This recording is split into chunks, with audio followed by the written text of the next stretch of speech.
Let the bouncing begin!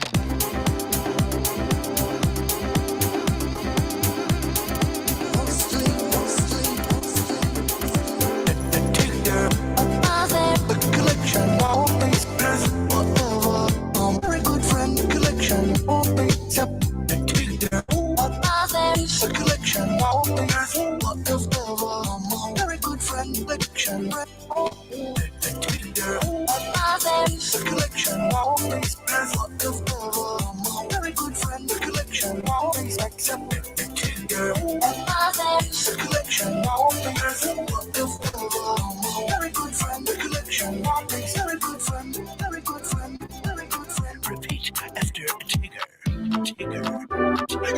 Tigger.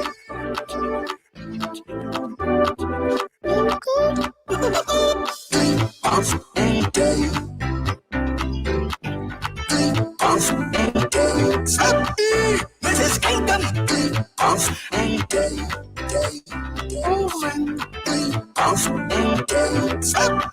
You let it all loose.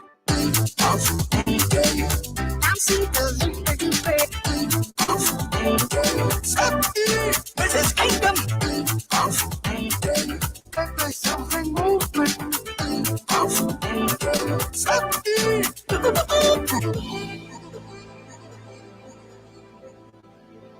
The Tigger. The collection always bless whatever. Very good friend. The collection always accepted. The Tigger. The collection always bless whatever. Very good friend. The collection rep. There's the Tigger. The collection always bless whatever. Very good friend. The collection always accepted. The Tigger. The collection always bless whatever. Very good friend. The collection always very good friend. Very good friend. Very good friend. Very good friend.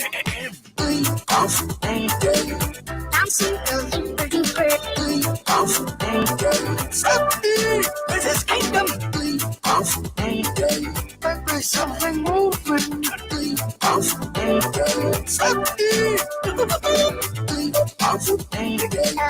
You must know what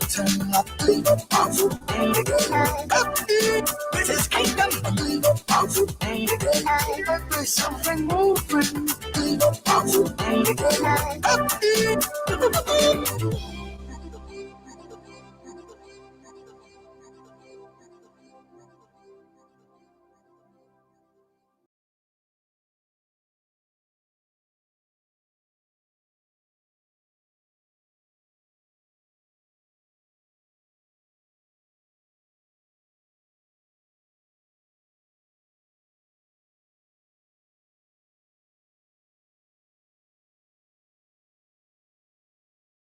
And hello, best chat. Welcome to another episode of Morning Nonsense. Delicious, malicious morning nonsense. Hello, everyone. Hello. Hope you're all staying safe.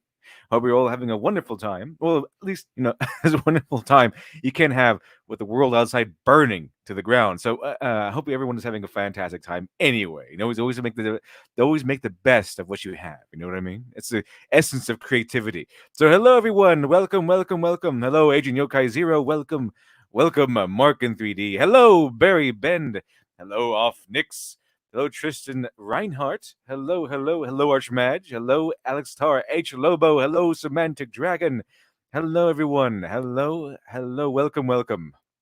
Wonderful Thursday today. At least over here in the States, it's Thursday. Next 906. Hello, Next 906. Morning Legion. Yeah, the Morning Legion. That's what you are, essentially. Yeah. Let's see here. Jack Brewster. Hello, says Jack Brewster. Hello to you, Jack Brewster. Mayhem Ivory. Greetings, best chat. How are you all? Well, hello to you, best chat. Hello to you, Mayhem Ivory.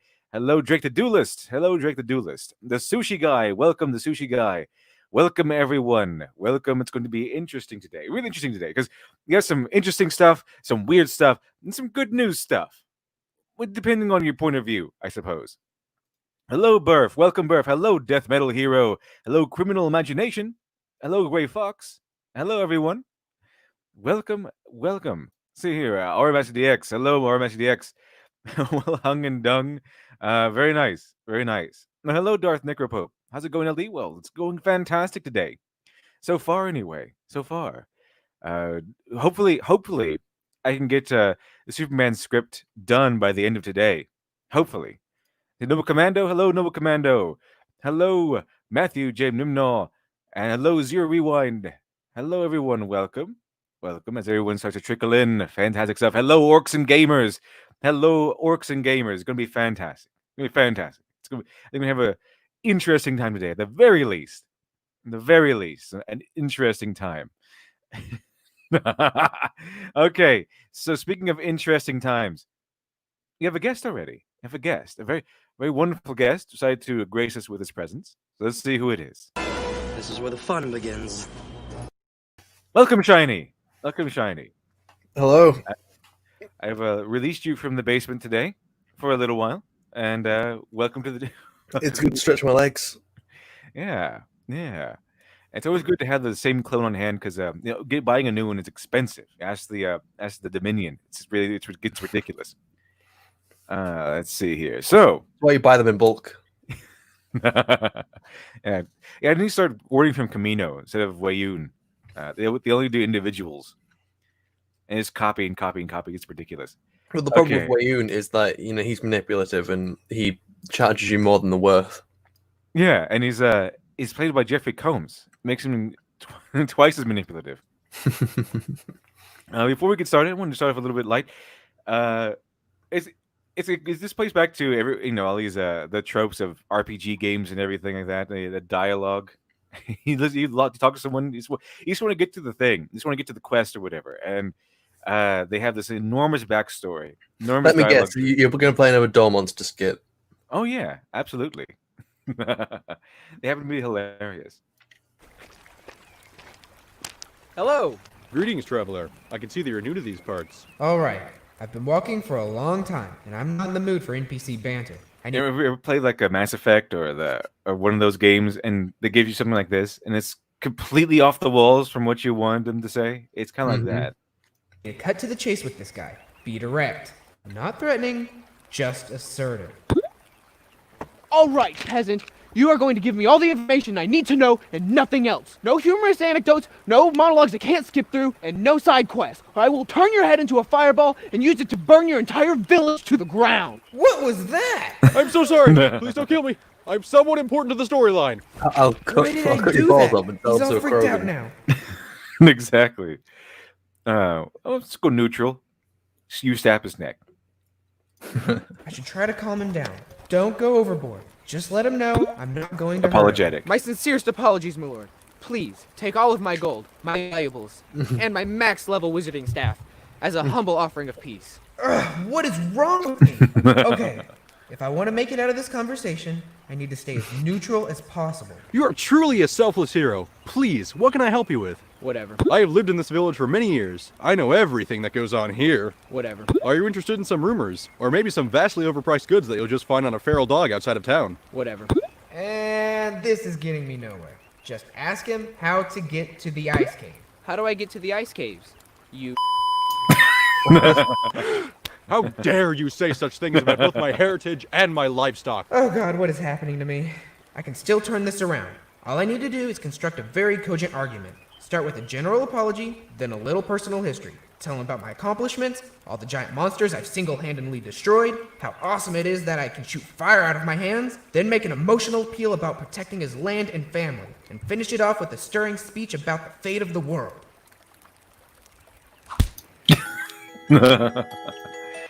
Yeah. Oh, that's perfect. That's perfect. Yeah, just want to go ahead and apologize and just give him everything you have. Okay, never mind that. Let's just stay neutral, and you get nowhere. But speaking of RPGs and things like that, there's some interesting things coming along the lines of new stuff, new D&D stuff. D&D is always cucking. It's always banging the knee so it's always giving us new things to go over. I don't know. D&D is being run by some, to put it lightly, I guess you could say D&D is just being run by. And you weak-ass fatbeard cucks who let these bitches come in here and make it unhospitable. Tell the fans that they're Nazis if they don't like their characters being destroyed.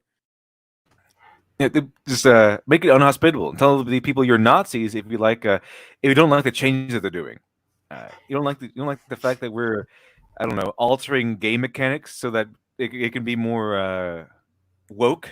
But I'm not entirely I haven't looked at the changes they've been making specifically, and I'm just curious about how you're supposed to make because D&D isn't political. It isn't like, I don't know, you fight people with your gayness or your race. You just you pull out your race sword and you start slapping white people with it. That's their downfall, you know. They made a game where it's just basically on imagination. You have basically just give you like a set of tools and you make your own story out of it. They can't control how you play it, but unless they do it mechanics wise. But thing is, I can also do it module wise.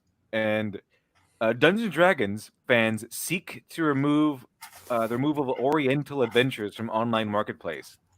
What?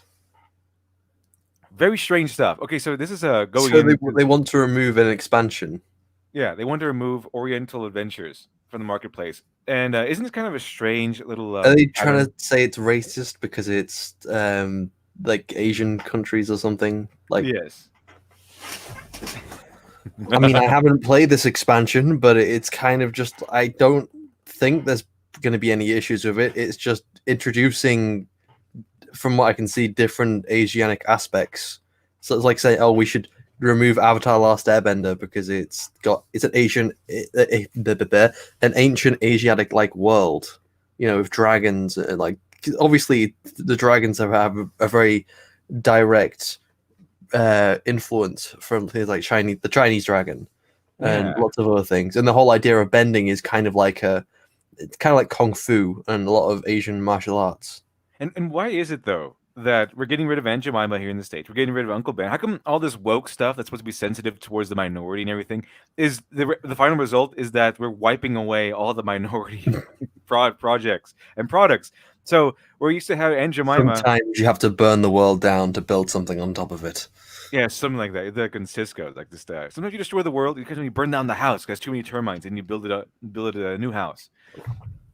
But how come this whole crusade about we got to make things woke, we got to accept more people, right? We got to accept more people, that sort of thing. But how come it always results in getting rid of all the minority faces? Like Uncle Ben, he's a black man who's been the face of rice in America for a long time, and usually wouldn't it be more racist if it was an Asian guy on the front? But it's not, is it? It was a black man's face. Well, I don't understand how it would be racist because, rice is more like an Asian thing.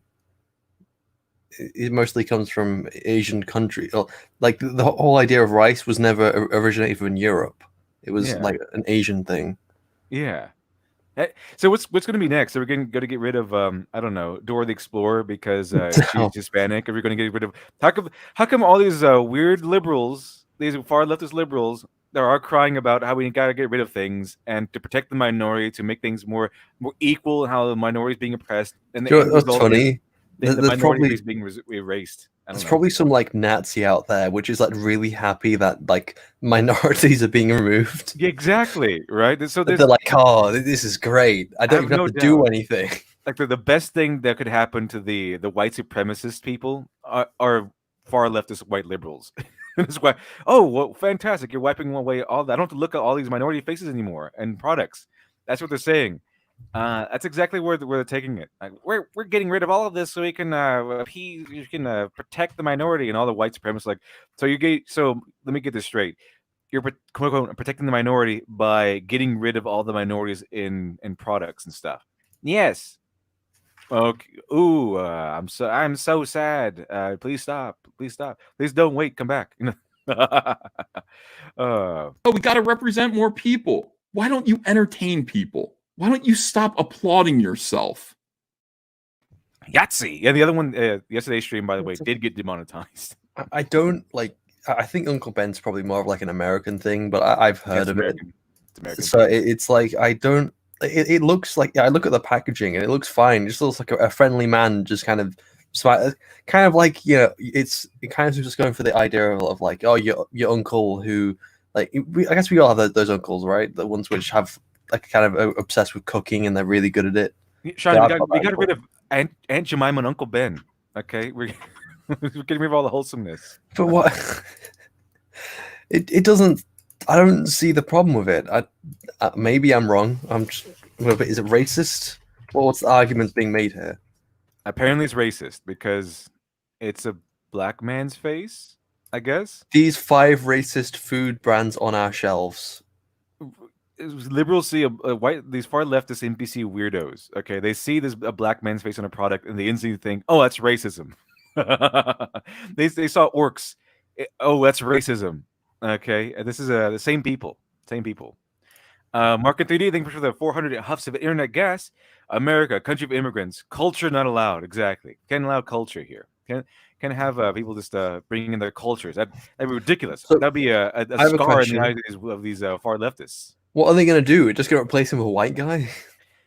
I don't know. Maybe they take off the face altogether, but I wouldn't be surprised if they replace it with like a soy boy or something. That'd be interesting. Wouldn't that be whitewashing if they just replaced it with a white guy? Not when the NPCs, far leftists, do it. It's okay when they do it, which we will soon see. In fact, because I got some good news after this one, Shiny. We got some good news. I guess depending on what to me it was good news because I'm full blown cancel the cancelers. I'm trying to I'm reading this article by CNN and they don't make a single argument about why it's racist. They're just saying it is.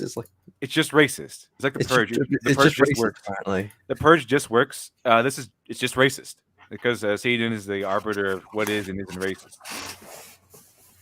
So anyway, see what this story is. Dungeons & Dragons fans are pushing Wizards of the Coast to remove the first edition supplement Oriental Adventures from the DM's Guide marketplace, and of course, Wizards of the Coast will concede because that's what Wizards of the Coast does. It's full of people who just say yes all the time, unless it's to like a fan or something. Over the weekend, Daniel Kwan, the co-host of Asians Represents Tabletop podcast, called on Wizards of the Coast to pull the first edition Advanced Dungeons & Dragons campaign, setting book Oriental Adventures from the DM's Guild marketplace, knowing that the book pushes a number of outdated Asian stereotypes. Okay, so this is largely based on like Asian mythology. Yeah. So it like multiple Asian mythologies, kind of combining them together. So it's not supposed to represent the modern Asian world at all. And I'm open because I don't know this expansion guide, but I'm just assuming that this is what it is and how it's been made. So I'm more than welcome to hear some arguments about why it is racist, but I haven't heard any. I don't think they'll make any. Actually. Well, they didn't bother for Uncle Ben. They just kind of wiped his shit out like Infinity War. Just go click, it's gone. Exactly. I don't. To me, that's not offensive. I mean, to be Uncle Ben was not offensive. I mean, they have like a lot of Hispanic things out there that are like stereotypical. And Jemima's like, I don't feel so good, Uncle Ben. You know what? I actually have a story about this. Actually, did you know in the United States, have you ever heard of Speedy Gonzalez? No. Well, there's a Speedy Gonzalez, and he's a very stereotypical like Mexican mouse, and he can run really fast. And his catchphrase is "Aipa, aipa," so before he runs really fast, and that's his whole thing. He just runs really fast and outwits his opponents. And I was actually taken off air by white liberals because it was quote unquote offensive to the Hispanic or the Mexican American. It was brought back. Do you know why it was brought back? Internalized racism. It was internalized racism. You know why? You know why it was brought? It was brought back because of internalized racism. All the Mexican Americans and the Hispanics, they brought it back. I think they made a petition. I think they brought it back because they loved it. They loved it. What's his name? Rodriguez, the guy who played Spy Kids. He makes I don't know what you call it, Mexploitation or Hispanic exploitation. Machete and Machete 2.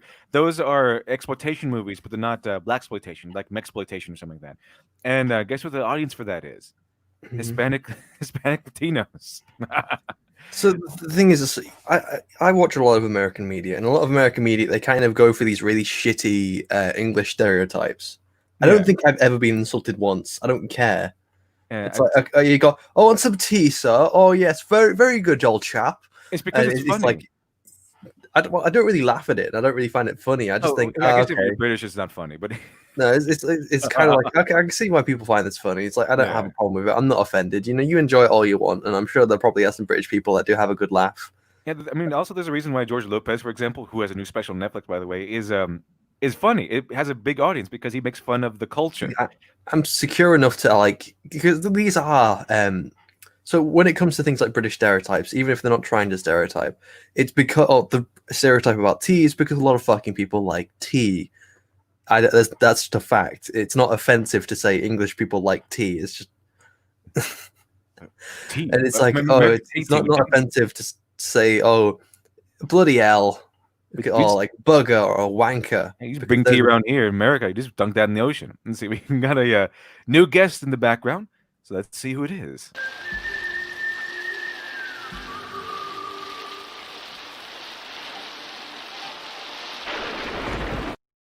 Welcome, Glib. Mainly my point is like stereotypes become stereotypes because there's enough truth in them, and that they happen large scale enough for it to become a stereotype. Yeah, there's a reason why there's stereotypes. You shouldn't view actual people as a stereotype. You shouldn't think of them like that. But at the same time, I don't think there's anything wrong with a stereotype at all. Exactly.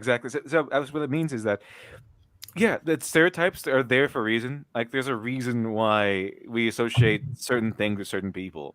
It doesn't even stop at race. I mean, it can go to someone's economic background, someone's upbringing, like a spoiled rich kid.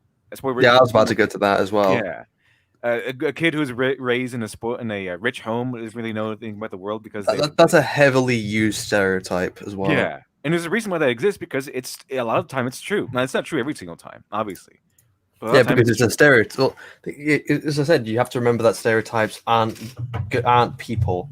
Like, they're just very broad generalizations. Like, you're taking a lot of aspects and squishing them all into this idea of how you view this person, people. And funnily enough, that's why they're funny, because when you point out, like, I don't know, for personal experience, and this goes for a lot of friends and family as well, when you make fun of like Hispanics or Latino stereotypes, it's funny because we know it's true. We know it's not true for everyone, but it is true to some respect. I remember the George Lopez thing where he made a joke about the Hispanics and the Latinos that go to when someone knocks on the door, no one knocks on the door. They go, someone looks out the window and is like, get down to see you. It's true. I don't think that Hispanic people are ashamed of their heritage at all. Oh no. I think quite the opposite. The key. It's quite the opposite. So like if you see Speedy Gonzalez and it's like, hey, look at that little guy go, it's like whatever, you know. Yeah, Speedy Gonzalez and his cousin Slowpoke Rodriguez, it was fantastic. He always just save his cousin from cats because he's so slow. Yeah, exactly. He can't get away. What's always been funny to me is that I feel like Hispanic entertainment is also kind of stereotypical in a way, but it's lighthearted or it's overly dramatized and a lot of pathos. Am I saying that right? Yeah. I love it. You know, I grew up around it because I'm from Los Angeles. So basically, well, I'm originally born in New York. So over there it was all the Dominicans like down the street. And then here it's like Mexicans, Ecuadorians, El Salvadorians. And it's just like, and Filipinos, you know. So it's an interesting environment. And I feel like every time someone cancels something, we lose a little piece of it. Yeah, they want to like wipe out culture. Like, this is, you're using this as a stereotype. You're using this. Oh, that's insulting to these people. We gotta get rid of it. We gotta ban it. Destroy the child, corrupt them all. This is their plan, people.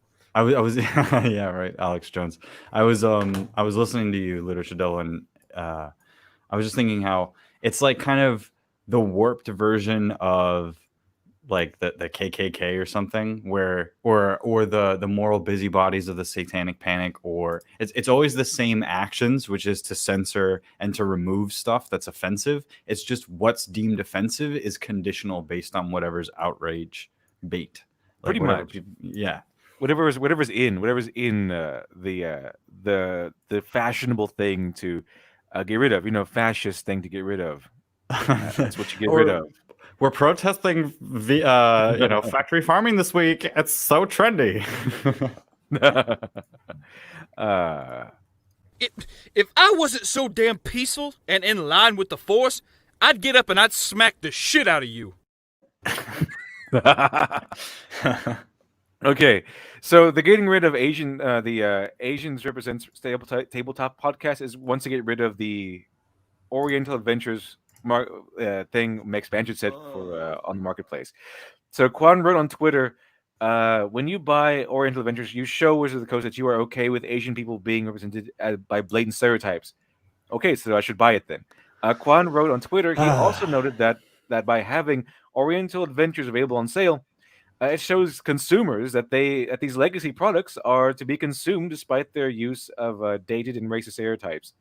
Quan pointed out that having Oriental Adventures available for sale runs contrary to a recent statement released by Dungeons & Dragons design team, which stressed that one of the explicit design goals on the current version of D&D was to depict humanity in quote all its beauty and diversity. So who wants to main guess is that D&D is going to die now? It's going to start to bend the knee until it dies, like everything else. Also, it's beauty and diversity. I keep saying this. I said this so many times before, but do you know why the first Star Trek series was done in stereotypes? Is because that's how we connect with people in America. Okay, we don't know you individually. We do know the stereotypes because there are the stereotypes. It's kind of like a quick mixed character. So exactly. you pour in a little stereotype, but you have some instant characterization. By the way, what? Okay, I understand people stereotypes are wrong because they're inaccurate or whatever.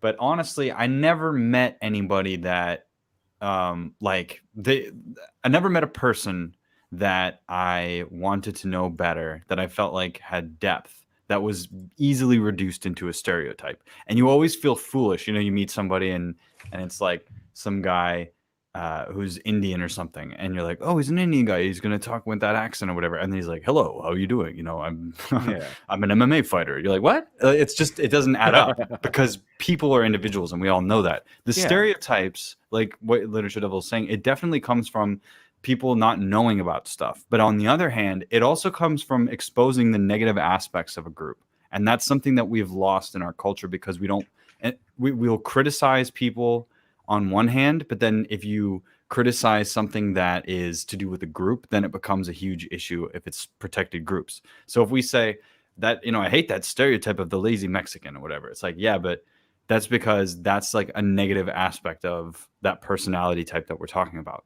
Yeah. You know what I mean? And I feel like that is outdated just by exposure. So now it's not like the Oriental thing, right? When people feel triggered about the word Oriental, I feel like it's just because there was a moment in time where that was no longer acceptable because of political correctness, and it became Asian. Now, what's the real functional difference between saying something is from the Orient or saying it's Asian? It's such a nebulous description of a large generalized group of people anyway. The only reason why you're saying it is because you're trying to define a geographical location and a group of people with similar traits. It's such a generalization that getting caught up on it makes it feel like you're staying surface level. You're not getting into who are the details. Most people don't know the difference between Singapore and Malaysia at first glance. They're not going to be able to tell where you're from. Yeah, how am I supposed to know? Exactly. And the thing is also information as well, because human beings have a limited mental capacity, so they have to simplify things down with the information they have, so that it's easier to compute and understand. Oh, and I also said I didn't mean to say there's also positive stereotypes of people that are played for comical relief. Where like you were saying, the British stereotype. I feel personally like if you have an American and they're why are you guys talking like that? It's ironic because it's like I feel like there are people that wish they could talk like that or they actually admire that. But it also is on one hand talk like a British person. Yeah. But at the same time, there's also moments where you're thinking, I'm glad I don't speak with this intonation for this circumstance. Like a dirty down in the earth situation. You don't want somebody to be like, oh my word, what is going on here? I've seen Americans stereotypically portrayed in media from other countries, and it's great. We're always dumb people who love guns and hamburgers, and we're always fat. So that's mostly in comedies, as far as I've seen. It's funny. That's where stereotypes exist mostly. Is comedies, and then stereotypes. And how many dramatic stereotypes are there? It's not interesting for people. Like dramas are usually like, oh, they're a Japanese nationalist, but they're stuck in an internment camp. So now what? And they're in love with, it's like details are what drama is about. Yeah, the details. You start off with something more general, than you boil it down, and that's reason why I'm always excited to see an American portrayed in foreign media, because I always like the stereotype. It's funny, it's hilarious to me. I like it. I think a lot of Americans do. A lot of Americans do have a good sense of humor about that, because again, it's a lot of it is true. There are people who are like that, who like their guns and talk like that, and eat a lot of donuts and drive big trucks. Larger than life trucks, diesel engines, everything. There are people like that here, and it's very American because we can do that. What makes you more upset? Just as a quick, like the stereotype, or the fact that it's true that there are just like fat people driving around or whatever, and they're kind of boring, bland people that are just that bothers me more. Neither of them make me upset, but also it doesn't bother me because it's like whatever, it's America, And on that note, remember that we talked about the spoiled rich kid. I mean, what if we had a spoiled rich kid who fits a stereotype and everything, who has only been able to interact with his own, group, his peers, other rich kids, and maybe this one racial's, how even rich minority groups, they tend to stick together. So what if this rich white kids, you only knew other rich white kids, for something that could happen. And they only learned about other other races in America through media, and so he learns about them as stereotypes. So what Star Trek did, and why Star Trek was so amazing at this, is because what Star Trek did was they put stereotypes together and made them all work together. So if I'm looking in as a guy who'd never interacted with another person before, like another person of another race group or anything before, all I know is the stereotypes. And to me, that's the person, that's the group. And I'm seeing Star Trek, and I'm seeing these people that know nothing about, or just know the stereotypes. And I'm seeing this person being the stereotype, which is the person to me, which is to me in that scenario, that would be that kind of people, that race of people or whatever it is. The stereotypical Russian, the stereotypical Scotsman or whatever it is, and. In a good way, though. In a good way, yeah, and they're all working together. So to me, it's very American. It's very American, absolutely. I'm seeing them all work together. When they wanted to get rid of like characters from The Simpsons because like Apu, forgetting they have characters which are offensively Scottish, very offensively Scottish. Well, if they were fair, they wouldn't be doing this. You know what I mean? If it was just like.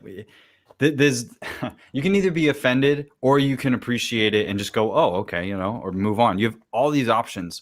It's funny to me that people consistently on one side choose the outrage option. Like, oh, here's the next thing. And then the next thing. It's like when you're angry today. So so in Star Trek, I think that's what they were doing. They were celebrating life and the beauty of its diversity by Can I point something out about reach out to everyone. Sure. I feel like, and I think you mentioned this before, the good stereotypes are all Federation, right? Like it's like, there's Scotty, he's Scottish, right? And then we have a Japanese guy, but the detail, like you said, of his character is individualistic. He likes fencing, they have individual characteristics that are character dependent and not race dependent at all. They all are like evolved beings. They all have the same values. And then the negative stereotypes of our modernity are represented by all the aliens and other systems. The Romulans are always conniving and stuff. And then, you have the more allied races, like the Vulcans and Romulans are like two sides of the same coin. With the Vulcans, you have the pursuit of knowledge and understanding and logic as a noble endeavor, even though he looks, according to Roddenberry, like the devil. That was his whole point, was he was trying to, back in 1960, trying to show you a character that you would visually find a little bit repugnant, but then you would appreciate their presence. And I feel like that's the same thing with Data for the modern TNG stuff. So we have that scheme to work with. And if you mess it up, you're going to ruin a lot of stuff that makes people come together as, it's the TV show shows the ideal, and then the fans want to take those ideals and values and live in the real world as regular people. You know what I mean? Exactly. They want to keep that positivity going. Exactly, because individualism, it's not what we learn about people. It's the stereotypes. It's generality. the generalization of these people. So basically, we learn about new things probably first because of all the media and everything through stereotypes, and that's the beauty of Star Trek. Like I said, it's and then you get the audience to like these people, get to like the characters, and see that, hey, all these people that I've never really interacted with but heard of, they can look at this. This is wonderful. They're all working together. Maybe I don't have to be suspicious of them. Maybe I don't have to be wary of them or whatever it is, because that's how it was back then. That's how you might feel about some people that you don't know about. And we see them on screen interacting with each other with all kinds of groups put together, and they're all working together in unison, and they're all friends. And then we get down to further episodes, and the further episodes flesh out these individual characters, and then we stop seeing the generalization, we stop seeing the stereotypes, even though they still are, and we start seeing them as people. And that's the beauty of Star Trek, I think. That's how Star Trek celebrated diversity in all of its beauty, not by banning everything, okay, by easing people in, by saying, "Oh, look, here's this guy. You know him as an XYZ race. Okay, I recognize him as XYZ race. I never met a guy from the XYZ race, but I recognize it because of the stereotypes." And then, okay, cool, this guy, he's working with all these people. And then, oh, look, he likes fencing. Oh, look, he likes to drink a lot or whatever it is. He's really into beer, which would make him amazing. And then they get into details, and they stop being stereotypes and generalizations, and start to become people in the eyes of the same people watching these shows. And that's celebrating the beauty of diversity in that respect, I think, which is why Star Trek is kind of really integral to this whole thing. It's integral to, because it's a good example to point to as to how to do this far leftist thing where we, inclusion, all that stuff. It's how to do it correctly. How to do it correctly. I see Hatchero SX, thank you for the 2. Hail the motherfucking chat. Good morning. Good morning to you, Hatchero SX. Thank you much for the 2. That was fantastic. Thank you very much. Hope you're having a wonderful morning so far. Nexus 906, thank you much for the 5. Appreciate that. Stereotypes can be taken one of two ways. 1, haha, that's funny because it's slightly true. 2, that's offensive. This is the baby itch way. Yeah. Always take it the first, number 1. Okay, always take it the first way. That's how how the whole thing about celebrating each other's differences. That's how you do it, through comedy, laughing about it instead of getting angry about it and starting, hostility and friction. I don't know where I got that idea from, but yeah, I don't know. That's how I grew up. I had the white friends, and we had things like that. It was a mix between different races, and we all made fun of each other's stereotypes. It was fun. We made fun of white stereotypes. They make fun of Hispanic stereotypes. It was fun because it was funny. It made us all laugh. It wasn't just one side was laughing while the other side was pouting. It was everyone laughs at every single joke. It was fantastic. That was the environment we grew up in. Yeah, pretty much. See, Mark in 3D, thanks for the 1,000 huffs of internet gas. I'm gonna be there's no fear of me going down today. Hopefully, I jinxed it now. Once they're successful in erasing art, culture, and history, people in charge can replace it with whatever they want and force it down and on the rest.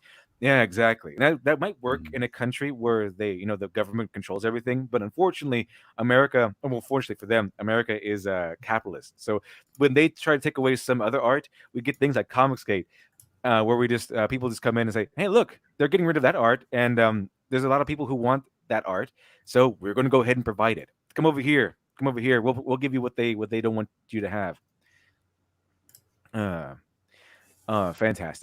Fantastic. So yeah, just be accepting about it. I mean, I think there was a saying by Morgan Freeman, and say, "Well, how do you?" They asked him, "How do you get rid of racism in America?"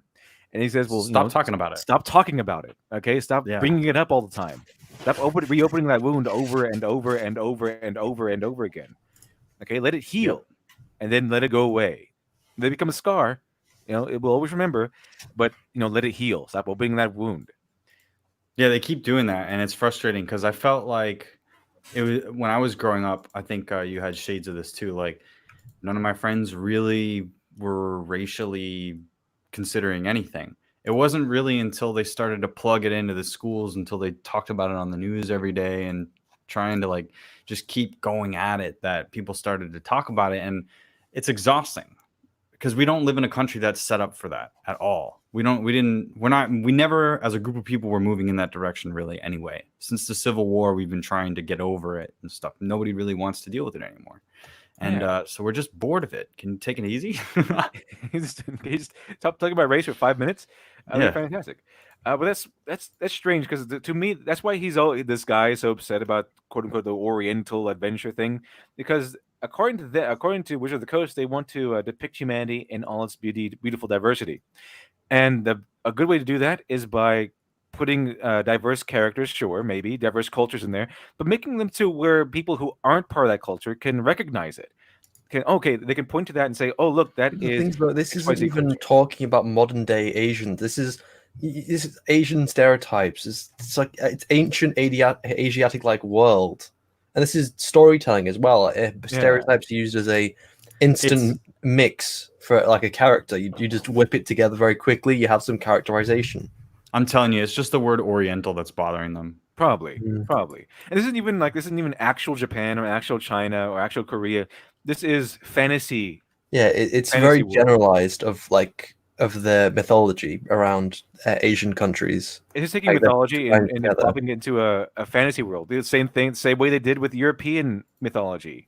Okay, same thing. Okay, we're not exploring it's not offensive to do that to European mythology. It's not offensive for European mythology, but it is offensive when you add in the Asian mythology, apparently. So for some reason, I have no idea why, but that's exactly what they did with European mythology. They took with European mythology, dropped it into D&D, and you're not exploring Europe. You're exploring a fantasy version that has happened to be painted with European mythology.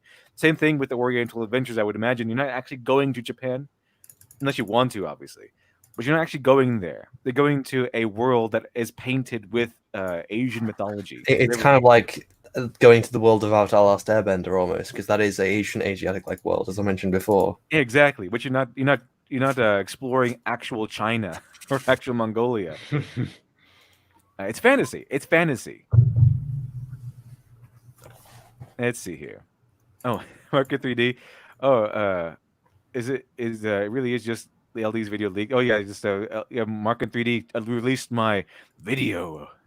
It's gone unreleased so far. I'm gonna watch that a little later. Let's see here. DJ Aim Voices. If I had a tumor, I'd name it racism. The canker sore on your mouth that would heal if you'd only stop tonguing it.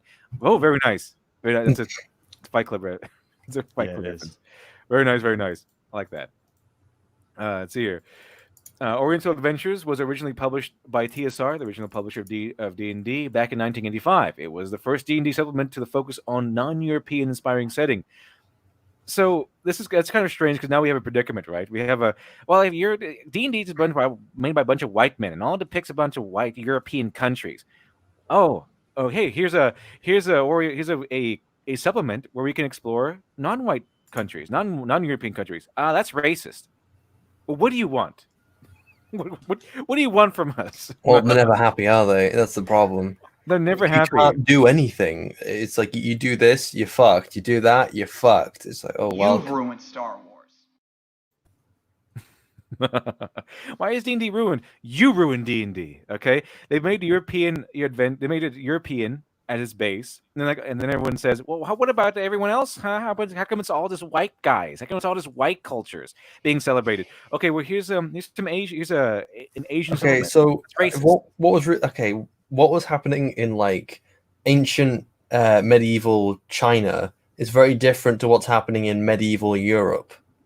Like, and then there is no medieval Native Americans. There's no medieval Africans, as far as I'm aware. It's not really the same kind of setting of knights and things along that caliber. Kind of the closest we got was feudal Japan, which was different than European. The feudal Europe. I mean, it was essentially the same on some mechanics, but the way it was handled, very, very different. Very different. So it was it's different. Okay, it's different. There's a reason why you can't just go to Japan. You can have a game set in like an Asian style setting or Asian style world, and then just plop European mythology into there. It won't work. It won't work. It won't feel like it's real, because the surprise, cultures are different.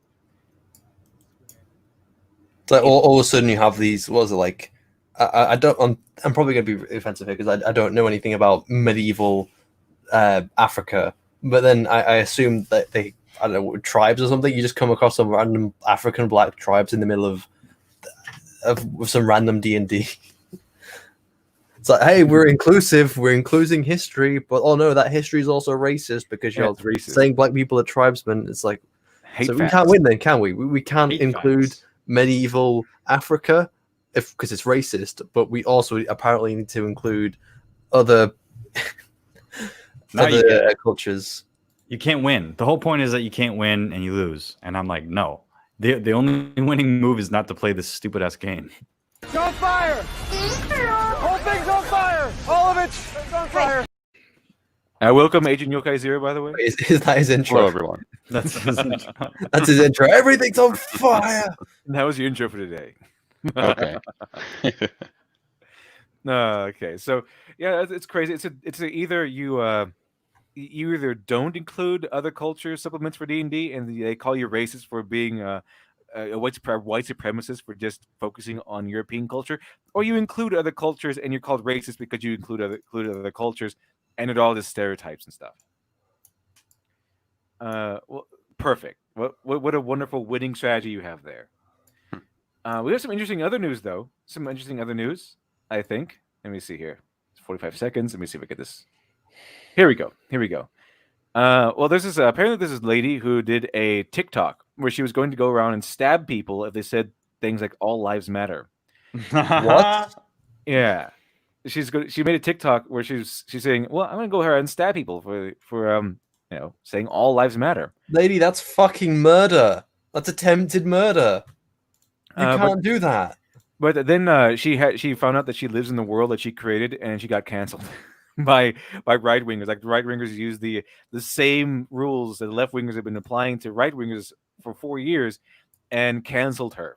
No, but rightly so. Because she's fucking threatening to kill people. So let's see. I think this is it. I'm gonna go around and stab people. You know, this is what Trump supporters wanted. Because standing up for Black Lives Matter put me in a. Let's see here. So is she crying because she got cancelled? Yes, she's crying because she can't stab people.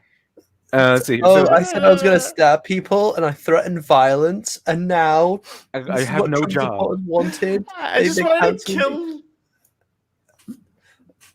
Let's see here. So the Harvard graduate who said in a TikTok video that she would stab anyone who told her all lives matter, revealed in a new pair of recordings that she has lost her job over the perceived threats and ensuing. That's because it threats. Yeah, it's kind of a difference between, hey, I voted for Trump and I'm going to go ahead and stab people. It's a big difference between those. Okay, so this is like the weapon of like any Sarkeesian, where people like was threatening violence against her, and it's like, oh, I don't believe it. Like, I don't take those threats seriously, and she's probably over exaggerated.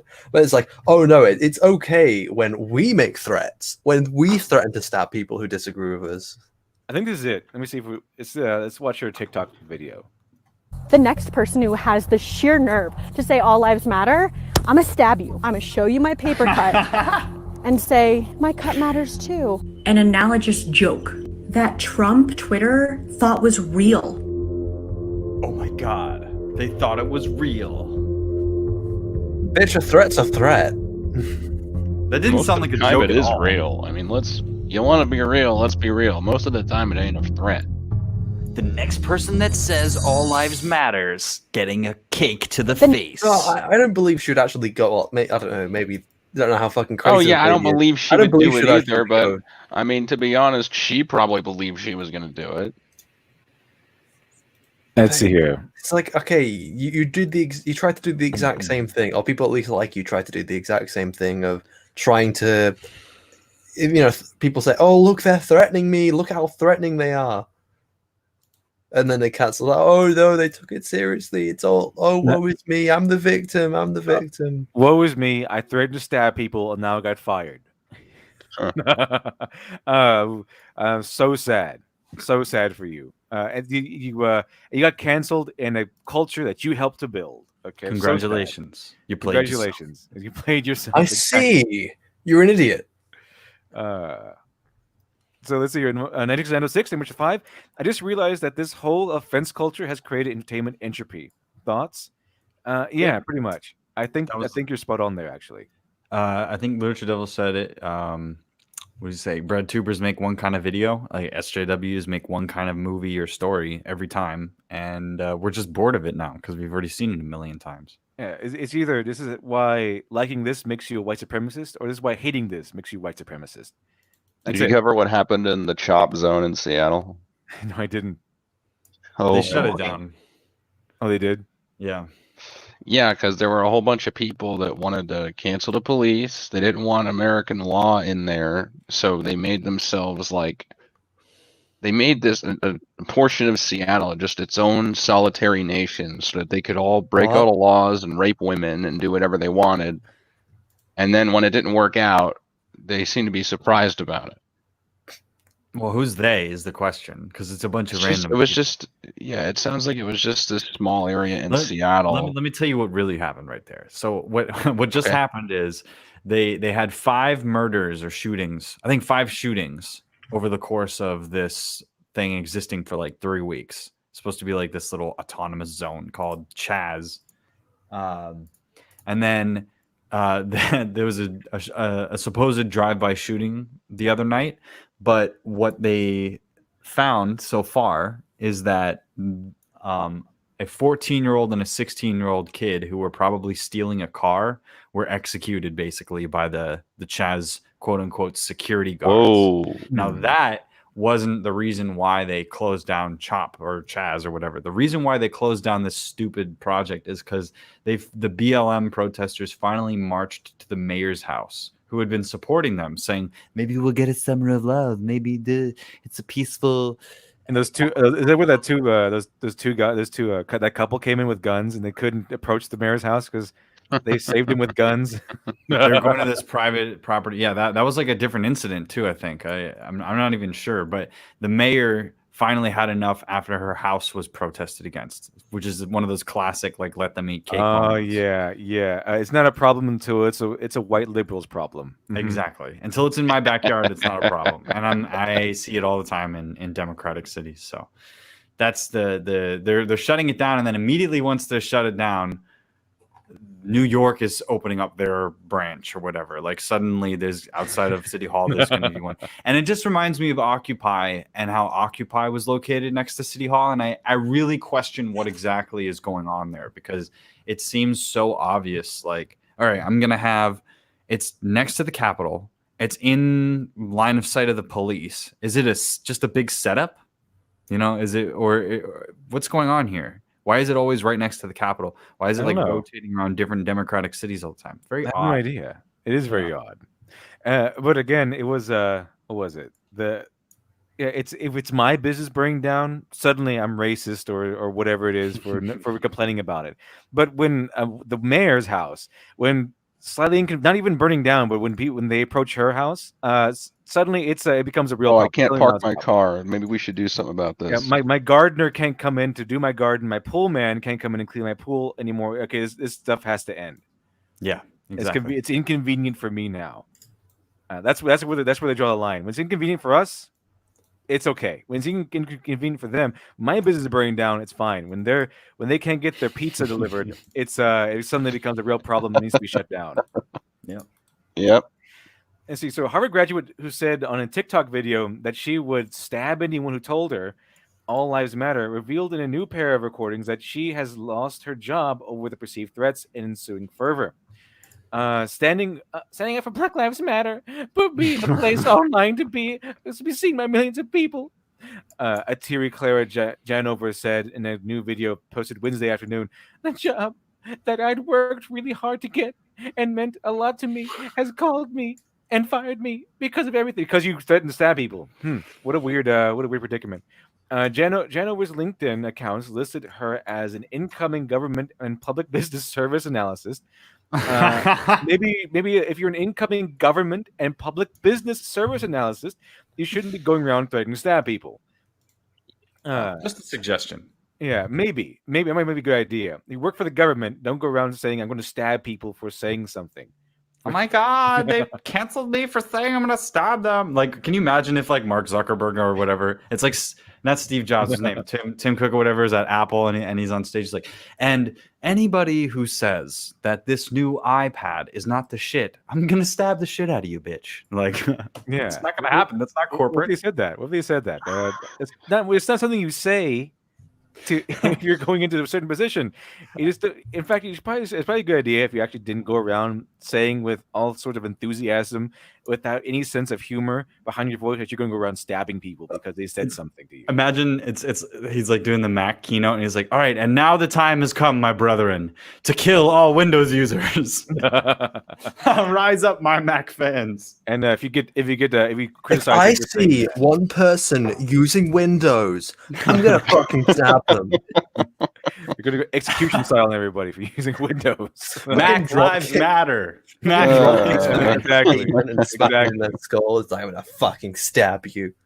It's so aggressive. It's like if I said that, I'd be like, cancel that man immediately. So during the video, Hanover suggested to what appears to be a page from the company's website, and noted that that she was axed, even though they claim to be stand against systematic bias, racism, and unequal treatment. What they do, however, also stand against is probably indiscriminate murder and death threats. Okay. Because it's not like I'm going to hurt somebody or I'm going to attack somebody. I mean, what else are they going to say? Even if she actually killed somebody, they'd say they were racist or partial for firing her. I think she got really specific. She went, I'm going to specifically stab them, she says. So it gets worse when you go into specifics there. I'm pretty sure that in Russia, Black Lives Matter is a terrorist group. And I thought that was interesting because it's like... again, that's Russia. We don't really... Russia isn't... I get that. But the point is that to people that are not initiated, the organization it's not like an organic movement. It's run by like really, really rich billionaires that are trying to change the world. It's like open society foundations. If you donate to, there was a scandal recently, and it was really funny to listen to, because there were two separate donation intake places that were taking in for quote unquote Black Lives Matter. One was one that was supposed to work with communal policing and raise funding for more projects between the community and the police, run by one random black guy that was just wanted that. And people were complaining because they were donating to Black Lives Matter, and it wasn't going to defunding the police or whatever. But the fact of the matter is that if you do donate to quote unquote the official Black Lives Matters organization, that organization ends up being a slush fund that goes to this organization called Act Blue, which is run by the DNC, which then sends that money to Joe Biden's campaign. So to all the people that think that Black Lives Matter, I guess this big organic movement, it's not. It's a very specific set of organized protests where they pay people to go over here, to go do this, and it sets up this organization. You think that it's all organic, but from my experience in 2011 being at the Occupy protests, there's small groups of people, and then there's a mob. And the mob is just there because they want change. They want to be a part of something.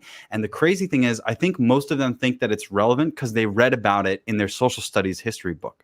Like, oh, this is how change happens. You protest. So I'm going to go and protest. So it's like a program that's being run in people's brains. I don't trust any organization like that. I don't trust any organization in general, really. This whole defund the police thing, defund the police thing is very weird because it's a... What happens if we defund the police? We're still going to need a police force. Even Chaz had a police force, right? He said it had people who executed people, apparently. There was that thing on Twitter you shared where it's like, we're going to vote to replace the police with private security. So, like, you're essentially putting private security into a police force. Exactly. That's exactly what we need, right? So we're going to take our police. I'm going to privatize them. They're going to be the exact same as the police, apart from they're going to be ex-military. And they're not going to be under control of the city or a neutral program. They're going to be under control of a business or a corporation or a billionaire.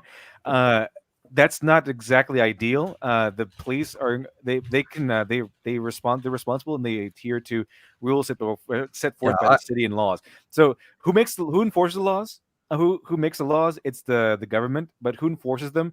It's the police, who are also run by the government, but if you replace those police with a privatized police force, I believe the things that should be privatized are like things which are non-essential. So the police are very goddamn essential. You shouldn't be privatizing that shit. It's like, and you think that they would be against it? Like, you Oh, think I leftists disagree. would be I against have a privatizing recreational police? hand cannon. Well, I'm sorry. I'm sorry you didn't pay your monthly police bill. I guess we're not going to go to your house this month. Yeah, it's like, please, I'm being fucking murdered right now. This random bitch is stabbing me because I said all lives matter. It's like, well, I'm sorry, sir, you didn't pay your insurance, and now, unfortunately, we can't send you any help. Oh, that's going to be horrible if insurance companies can now add in like you get this insurance comes with health benefits, life insurance, and you get the police. And you get the police, yeah. But which version of the police do you want? Do you want and then it says it doesn't say the policeman. This one doesn't come with a SWAT team. Yeah, this one, and then it says it doesn't say you're guaranteed a SWAT team. It says up to a SWAT team, like the internet. SWAT team. So if you're being held hostage. You're being held hostage. I'd like to. They may come in horse and cart. We can't Sorry, really sir, afford we can't send you a SWAT team. You only got the bronze package. You only got the bronze package. We're sending Bubba, the 20-year veteran who eats too much donuts. Well, I want to hear more on this from you Blip. didn't even get the bronze package. They're not even coming with guns. They're coming with just straight up, like fucking tape. Wait, so I just sticks. want to verify what I just heard is right. So if you donate to the official Black Lives Matter organization, your money gets sent to a monopoly of basically left-wing campaign donations or terrorist activities. Is that what you're telling me? It depends on what Black Lives Matter fund you're going to. If you're going to the Education Design, Black Lives Matters Global Network, and all that through Act Blue, it's going to wherever they want because they have a slush fund. They can move the money however they want if it's done through a third party. That's part of the stupid ass campaign dark money rules that we haven't figured out in our country. And a foreign government like Qatar or something can donate to an organization in America, then that organization can donate the money over there, and then that organization can donate directly to the candidate. And people are saying, oh, it's fact check, it's not true, and they're picking selectively. $80 million directly went from the Black Lives Matter Act Blue pipeline to the DNC. That's a fact as far as I know. If someone wants to correct me with the right data sheets on it, I'd love to see it. But I remember seeing that. I've not seen anything on that, so I guess but that sounds plausible to me. It actually does sound plausible to me. Well, Candace Owens, the part that doesn't go to political campaigns, which is already a problem, of course. But what does the rest of the money go to? Like people throwing Molotovs and shit? I have no idea. But what I do know is that the whole people throwing Molotovs and shit, where it's like there seems to be specific action. They do pay people to do certain things. Like they'll give you like here $2,000. Go. I remember there was reports about were they the ones leaving the bricks around? Yeah, that's what I was saying. Yeah, exactly. I heard reports of people leaving like stacks of bricks everywhere so they could Oh, throw them. I think they got them. Well, you know what else is interesting about that is it's like Did they get them? Here's the thing: you have a Democratic city. They're going to have all of this protests happening in that area, and then what happens is the authorities that are in charge, like the DA or the mayor, they just let it happen, and then they allow all this stuff to go on, and you go, okay, so there's no, if they're technically, and this is like foil, it's not necessarily true, but if there was an opportunity for you to send in a guy that was a professional agitator that would lead protests and stuff to go do whatever and then turn it into a riot if you wanted to or what have you. It only takes one person or a couple people throwing rocks into a window to start a riot like that. So then if there's another person, tensions are high. If there's another person on the same side of the plan that's in the government office and they're like, hey, it's a peaceful protest, let it happen. That's how you get what happened in New York. That's how you get all of the Chaz stuff. It's because they deliberately bricks at people. Are you saying it's possible they're bribing people? Well, yeah, I think definitely. I remember I saw during the 2016 riots or the protests that there was actually an ad on Craigslist. They will pay you to go out and protest so they can get their numbers up. It's like, oh, look, all the people who hate Trump. There was actually the Craigslist ad. This is unbelievable. Well, so if you went out there and protested for free, you got ripped off. Okay, you got paid for that. Exactly. That's the funny part. Lancelot 652, English with 5, added to the Chaz shutdown when cops were allowed to do their job. It was done in like an hour. The Chaz security were nowhere to be seen.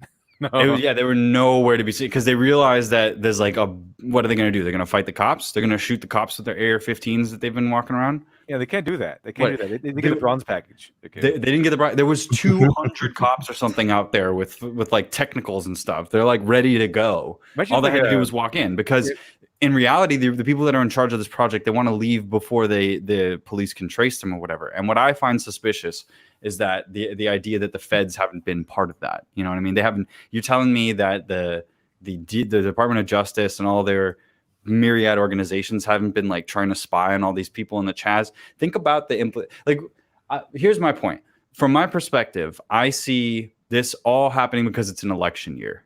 We want to, you want mail-in ballots. You want to shut down the economy because of coronavirus. But then at the same time, you want protests for someone that dies. And then, 18 other people die and that's fine. And the curve isn't going to go up because of that. But if you protest peacefully with your guns because you want to go back to work, then you're spreading coronavirus. It's like over and over and over again. We're just going to the same Nazi. Where they're trying to fear porn people out of voting for Trump. And I'm bored. That's my point here. I want to move on. I want to go back to work. Tyler President, thank you for the 2. Privatizing police force, Cyberpunk 101. Yeah, imagine if Apple had their own police force and they you're in an Apple region or something, and you called them and they wouldn't come over here because you didn't accept the most recent terms of service. Yeah, you didn't update, so they're not gonna come up. Sorry, you didn't. Excuse me, sir. You didn't accept the latest update on your iPad. That's terrifying too, because they could. They're basically throttle like services, so like you'd have to pay more for less. So they'd force you to upgrade. The SWAT team racist to go to a polling station unless you're a Democrat. What if they had instances where they had I don't know. If you go to a polling station, you're spreading the disease. Unless you're a Democrat, then you're not. What if they had instances of where you can you have to give them your social security number, you have to give Apple your social security number, you have to give them your bank account information, and if you don't, you can't sign up for the police package. They won't send police to your house unless you give them all your personal information and let them. I wouldn't be surprised if you go to a polling station and anyone who's a registered Republican has to wear a mask, but only them.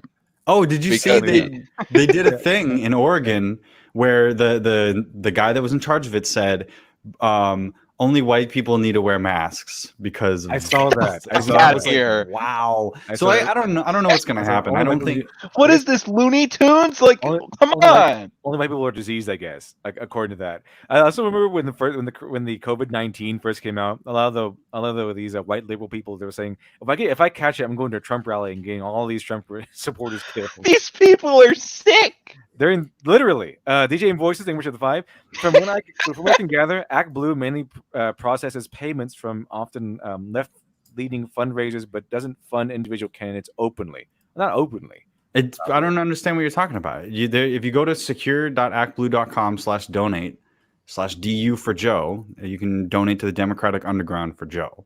So it is a method of slush funding things through different organizations so that they reach their target destination. But if you're one of those people, look, if you're an average person that's donating to a cause, you're just giving away money. Like, your opinion doesn't matter. That's the whole problem with the whole Republican ideal, is that you need to have somebody on the other side of your vote that cares about what you want. But if they only care about what they want and they're the only game in town, what are you doing? So when I see that information, it's not directly going to what I'm trying to explain is that to get around campaign donation laws, you have to do this technique, right? So I'm not sure if Act Blue individually is donating to that kind of thing, but I do know that the money that went to BLM, according to this report that I saw, went directly to Joe Biden. Now, if that's incorrect, I'd love to see how that's incorrect. Let's see. Nova Zero, thanks for the 5. Security companies need to partner with private medical services. Doc Wagon premium subscriptions need to be a thing. SWAT ambulance extraction teams. Security companies need to partner with private medical companies. Yeah, because it could add in a lot of help. I just don't want the main force, the 911 force, to be privatized. Yeah, that would be horrifying. That'd be horrifying. Things you have to be essentials that have to be controlled by the government should not be privatized. I think that's because the thing Oh no, I'll let you finish. Well, the thing is, if you don't pay your taxes, the cops will still come to your house. Mhm. But if it's a privatized company doing a police force, putting on a police force, if you don't pay that month's bill or whatever it is, they can say, nope, we're not sending anyone over there. You didn't pay. You're behind. Well, they're not fucking Star Fox. It's the police officers. They gotta go. Yeah, They so want like vigilantes or some shit. What is this? They want Batman. So while while I'm protecting the city. it's just funded by your tax dollars. But if you don't pay taxes, they're still required to go to your house or whatever it is. Not so Mhm. with a privatized company. Okay, if you don't pay, they don't go. They don't have to go. And they're gonna, of course, I'm pretty sure they're gonna do the DLC. Okay, we're gonna send. You got the gold package. You got SWAT, but our SWAT team members are going to go over there. There isn't come with a negotiator. So Well, they're then just they'll gonna go in say there it's and solve your elitist, though. They're companies. They're just going to get as much money from you as they possibly can. But speaking of politics, and by politics I mean going away from it. Captain Marvel getting a new makeover. Oh no! Captain Marvel's new upgrade makes her even stronger, even more powerful. So obviously, all these men and women didn't really like Captain Marvel. I think the problem is that she wasn't strong enough. The problem, obviously, the problem wasn't that she was an overpowered bitch that was just a complete plank of wood the entire story, and The no one obvious can. question is, why did we do this?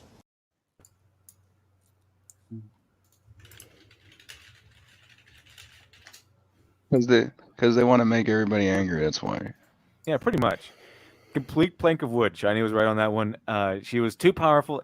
Like I said before, even the normie friends I have, where they go watch a movie, they like whatever it is. They're not really into woke stuff or anything like that. Just they want to watch. If a movie's good, they like it.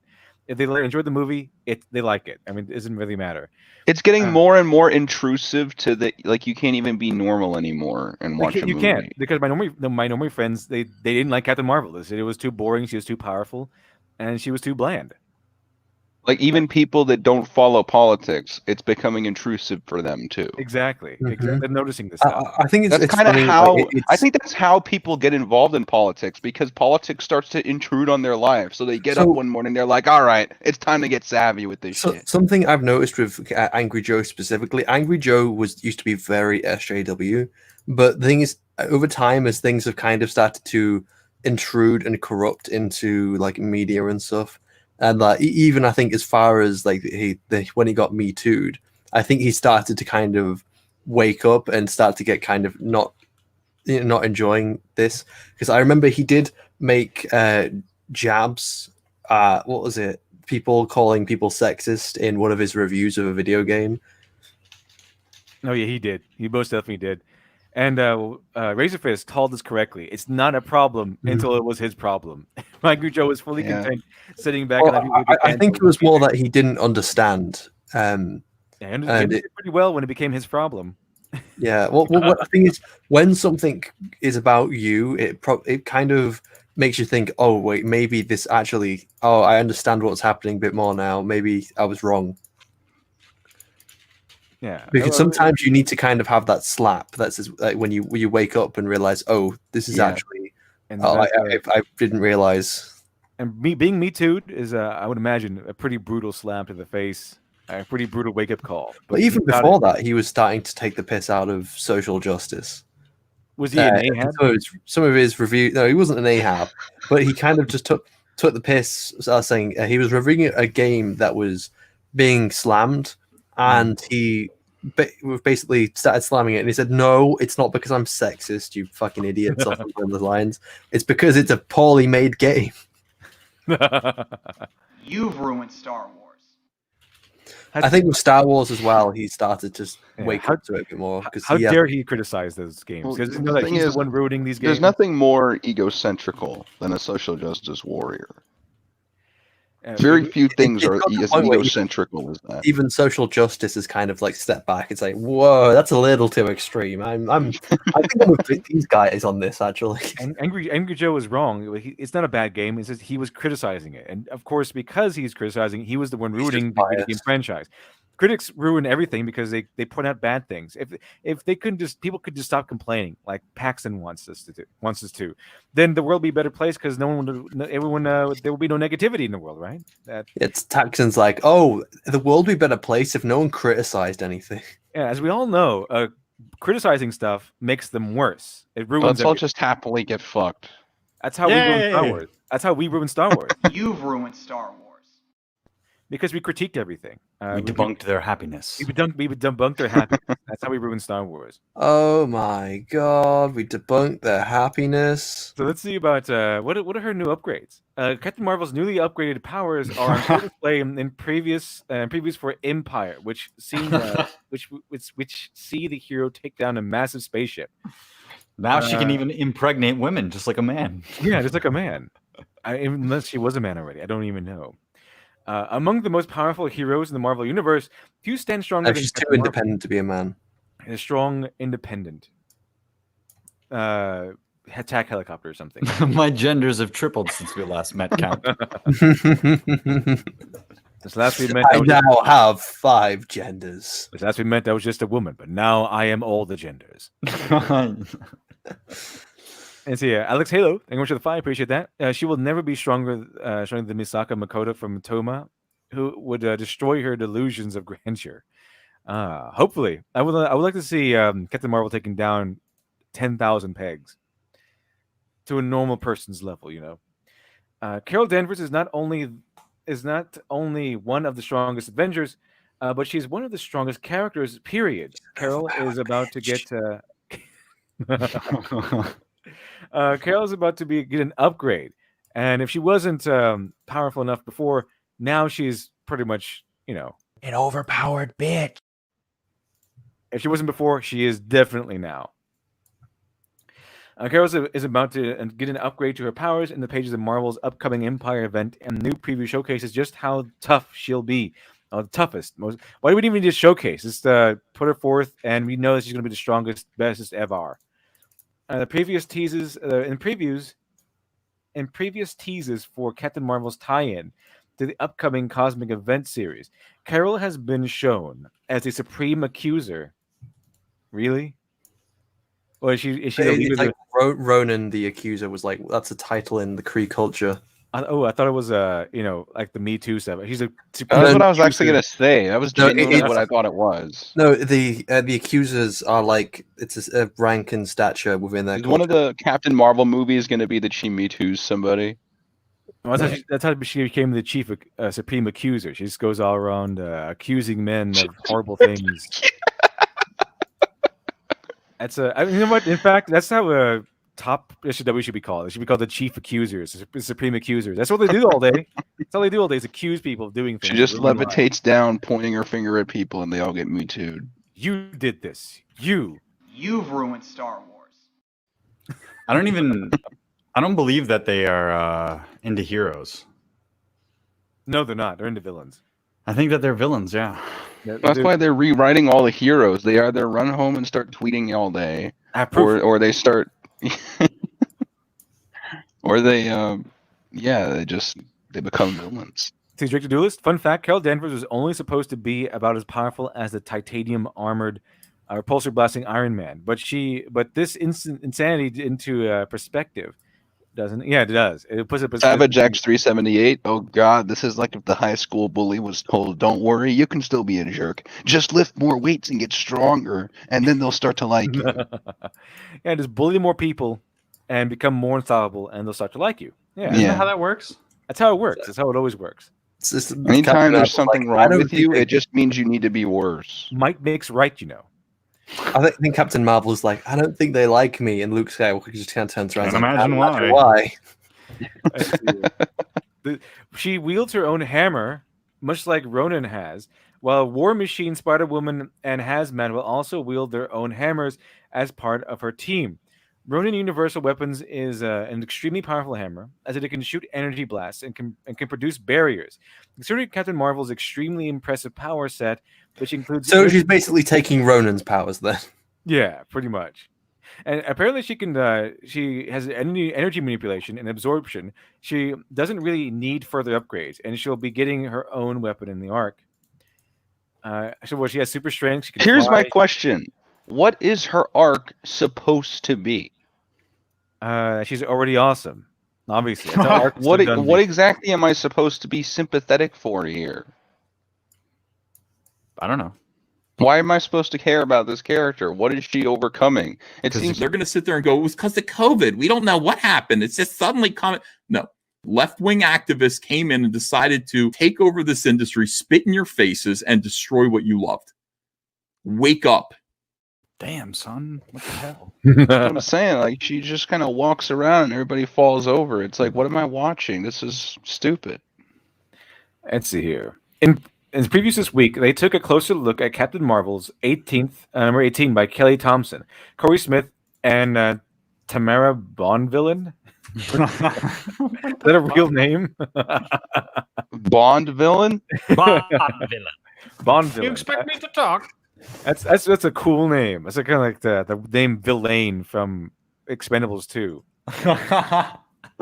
What's your name? Mustache. But here's the thing: like, you never hear anyone say this when they're writing, about something that they actually care about. Like if someone, that actually knows what they're doing, someone competent is writing something about Batman.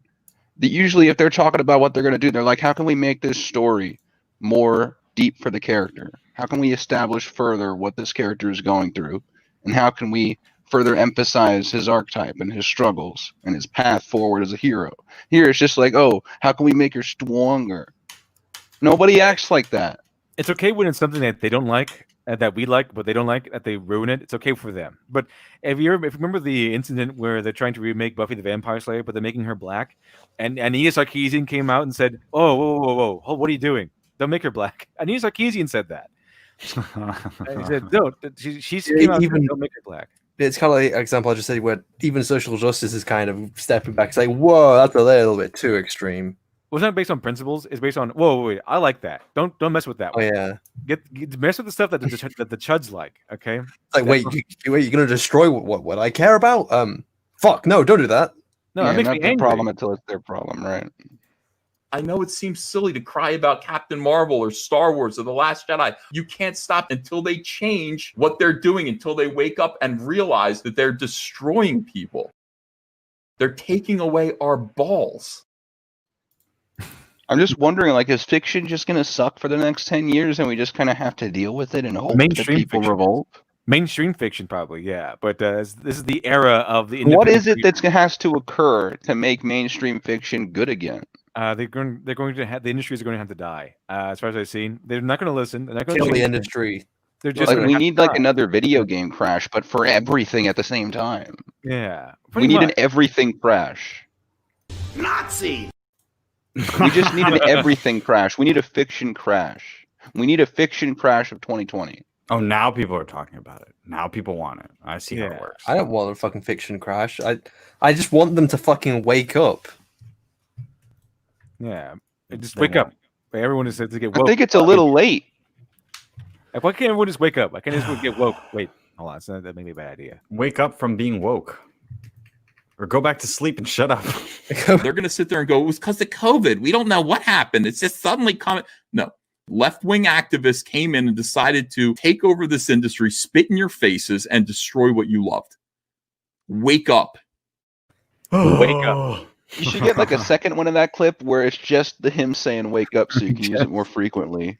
Just says "wake up." Yeah, that'd be perfect. Let's see here. In the panels, the Kree Skrull ship is under attack, and the crew on board brace. Why aren't the Skrulls the bad guys? Yes, but not in the stupid ass MCU. They subvert your immigrants. Wait, they turned Skrulls into Mexicans, didn't they? Something like that. Because they're coming over the border now. At the space border.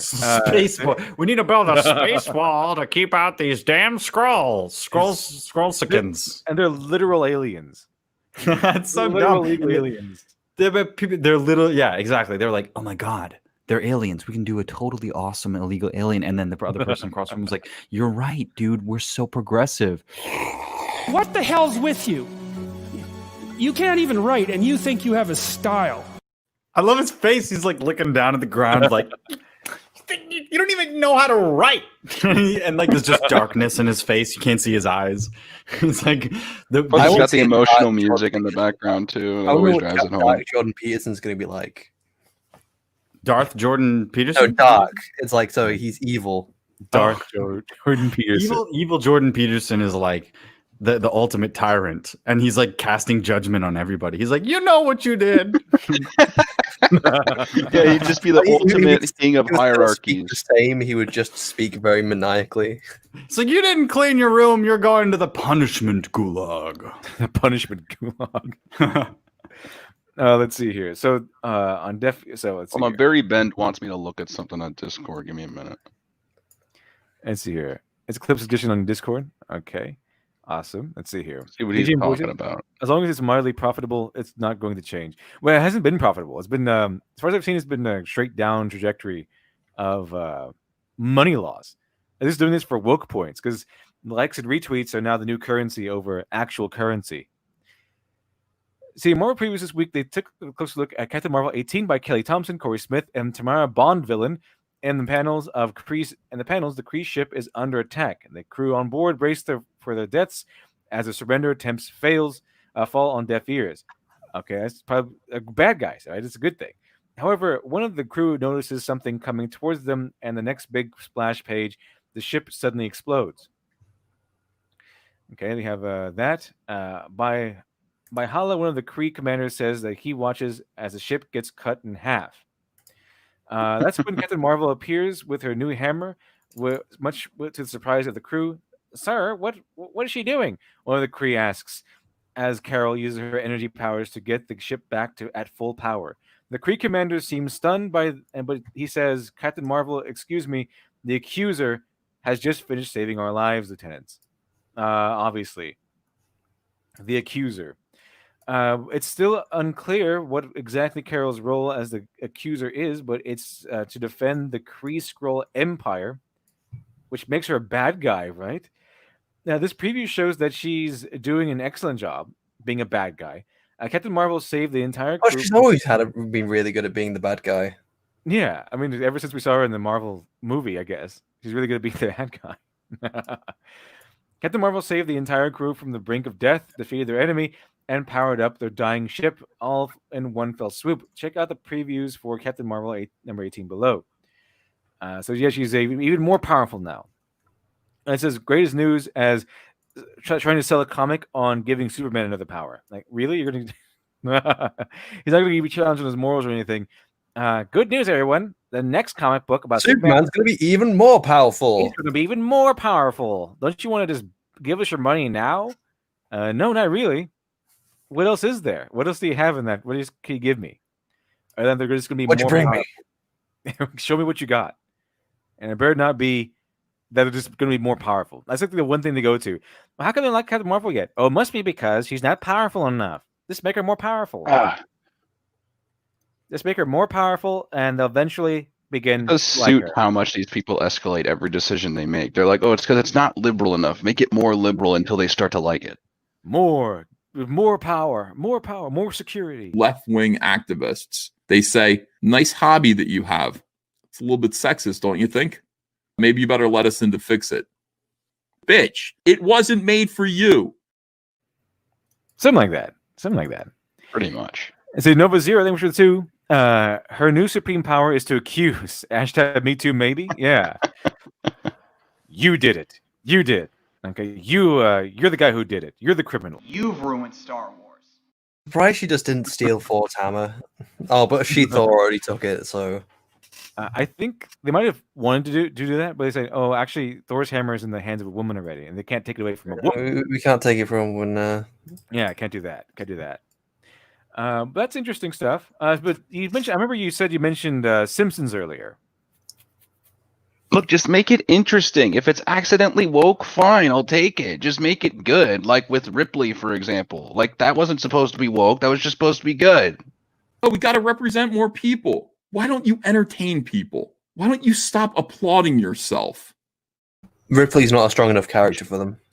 So she doesn't weigh 400 pounds or something. Yeah, because it's good. That's why they don't like it, because it's good. About motherhood in like Aliens 2, that's sexist, and I've also heard in the first Alien they don't like it because she's in Like, in if it- the last scene. Yeah, because if it's woke but still good, then it doesn't count anymore. It's like, why? Why? Because See, good is not woke enough. Is it Alex Halo? Thank you much for the 2. I put video on how much work animating Fate in Discord. Oh, so that's interesting. That's interesting. We might say that for maybe Friday. I think it'll be good for Friday. Since the Church versus Orcs thing. That'd be good. That'd be good. Let's see here. Ginger Sleep. If only you guys would just call them feminists. Stop making up words. Well, it's offensive. It's offensive. It's always offensive.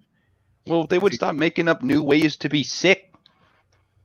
And see, Director Duelist, you need to merge you and Star Wars with Nazi at the end. You save a lot of time in the long run. And see here. You've ruined Star Wars. Nazi! I like how both of those clips, they're both pointing at us. You ruined Star Wars. Nazi! Well, that's some good news for The Simpsons. Very good news. They will no longer be allowing white actors to play non-white roles. Isn't that fantastic? Doesn't that mean that The Simpsons can't exist? Yeah, when you get to a lot of people who are actually yellow. Well, because all the characters are yellow, so why is that even a problem? You get a lot of people who are suffering from jaundice to go in there and voice The Simpsons. Well, the thing is about voice acting, you often have one person playing multiple roles, and the reason why that is because voice actors are it's cost effective. It's cost effective, especially for smaller projects, to use one actor for multiple roles. Because you don't have to pay them the same amount as just hiring a brand new actor. Yeah, I mean, there's you look up on the credits of these things. It's like, okay, here's the main guy, like I don't know, Dan Castellaneta or whatever. He voices Homer, and then you can look down on the credits, and he voices like 10, 20 other people too in the background. Yeah, it's because the people that make these decisions, the people that call this stuff out, they don't know what it means to actually produce something. Even I'm sure, like The Simpsons could definitely pay for like all new actors, but the thing is about voice acting is it's you don't need to be the skin color. Yeah, you don't need to be the skin color. It's thing is about people as well is that black people can sound almost exactly like white people. Do you know why? It's because their fucking voice. Yeah, and the guy who played Cleveland was a white guy. Okay, so the guy that played Cleveland quit. I've met like black people who I didn't even know who were black just because I was only listening to their voice, and I didn't quite care. I didn't think about it. And literally level, I didn't know you were Hispanic because you just sound like a person. I don't think. Yeah, it's all the time, you know. It's exactly how you have to speak all the time. You're not allowed to do anything else. You're not allowed to speak, apparently. Yeah, and you're not the only one. Bosch didn't know either. Apparently, he called me white several times. Oh shit, that got me. Called me white several, like a white supremacist or whatever. Another thing is that there's an anime character. I don't know. I haven't watched the anime, but I remember reading people complain that this black anime girl was not being voiced by a black actress. And do you know the funny part is she was actually voiced by a black actress. They just didn't know. Let's see. Let's 652. Thank you for the 5 pesos. Hey, oh god. Hey, how does someone with infinite power get more powerful? That is something you can ponder on. Essay like forever, Holmes. Laker. God. That's a good question. That's a question for the ages. I think. How does one with infinite power get more powerful? It's kind of like the what happens when you collide a immovable object with an unstoppable power, unstoppable force. One of those things. One of those conundrums. Alex Hill, thank you for the 2. They show the work they put for just a 15-second ad. Wow, that's interesting. I think it's perfect for Friday. Perfect for Friday. We'll go over that one. And see, Occasion versus 5. This is similar to one of the Twitter news. Similar to one of the Twitter news where the NPCs was screaming that a female was voicing a male lead. Yeah, women often voice men, particularly little boys. Women often voice little boys if animated, because they sound like little boys. It's really difficult to get a male actor that sounds like a little boy because voices change. The thing is, like voice actors will often be voicing characters that are much younger than their age, like much younger. A lot. Like a lot of kids are obviously. No, what's going to happen now is we're going to have ageism. So you can't have a kid being voiced by an adult. That is incredibly offensive to a kid. How are they supposed to look up to someone who's not voiced by someone like them?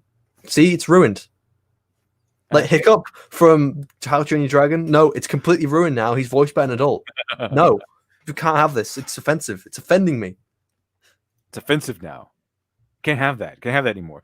Because when I look at a role model, I was like, oh yeah, that guy's cool. What color is the skin, and what color is the guy voicing his voice?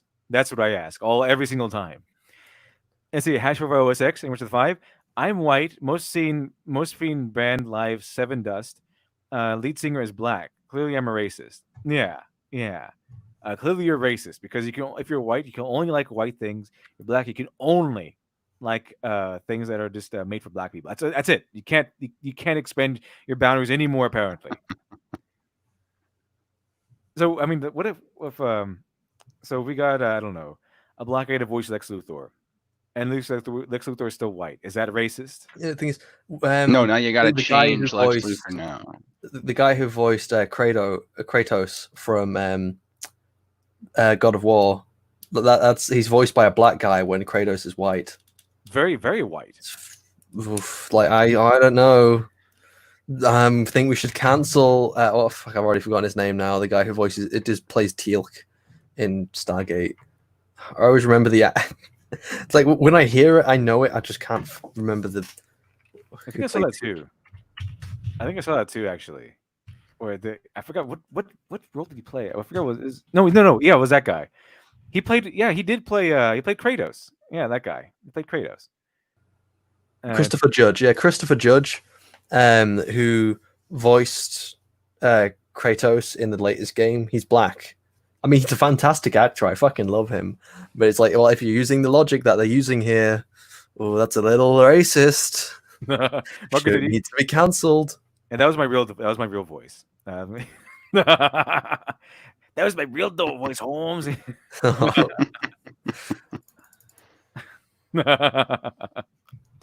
Yes, this is a fake voice, obviously, so that I don't scare white people or something. Yeah, it takes immense concentration to act this way.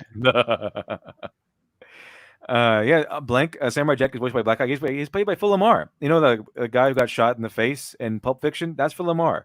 That's the guy who voices Samurai Jack. And he voices a lot of people too. He's a very famous voice actor. Very famous. Voice actor wise. K. Shimusha 2. Is it sexist and racist? It is sexist and racist. Everything is sexist. Everything is racist. Everything is horrible. I have to point it all out. Left-wing activists, they say, nice hobby that you have. It's a little bit sexist, don't you think? Maybe you better let us in to fix it. Bitch, it wasn't made for you. Fuck off, you can. Let's see here. So, The Simpsons is making change to their hiring process for actors they cast to voice non-white characters. The show had been, this is weird because then what are they going to do? Okay, let me purity test you. Okay, what percentage are you of black? What percentage are you of white? Can you voice this non-white character? It's getting kind of creepy. It's getting kind of fascist, I would say. I can see it. You know how yesterday we took the quiz between Bob and Nazi. It's kind of the same thing here now. I can't really tell between this far leftist liberal kind of person, the Nazi anymore, or white supremacists, because they both do purity tests. They both do racial purity tests now. It's getting kind of strange. Simpsons producer Les Eisner released a statement saying, moving forward, the Simpsons will no longer have white actors voice non-white characters. I think as far as I know, South Park came under the same exact criticism. And South Park said, "Fuck you." He said, "Who are you? Who are you? Tell us this. Produce your own show, and you do your own casting, pretty much." I see Simpsons debating the D, but they have not written an article about South Park debating the D, so I'm pretty sure South Park didn't. least not yet. It just slowly escalates more where like you need to have the same eye color and facial hair. Otherwise you can't be the character. Every character with a beard is not being voiced by You a have to character dress with a up beard. like the character if you want to voice act them. Until it's just you. Like this, we're just going to put you in the cartoon. That's it. Sam Witwer is very offensive to me because he voice acts Darth Maul, and he does not even have one horn on his head. Never mind the tattoos. It's offensive to horned people. Okay, it's very offensive. If you don't have the same name and the same history as the character, you can't play him. You have to Is be it their exactly goal? the same as the character. Yeah, you have to Acting have is their over. whole life. Like, I would love to meet the real life Peter Griffin. So, like, if you have a billionaire, Is it their goal to be as easy to make fun of as possible?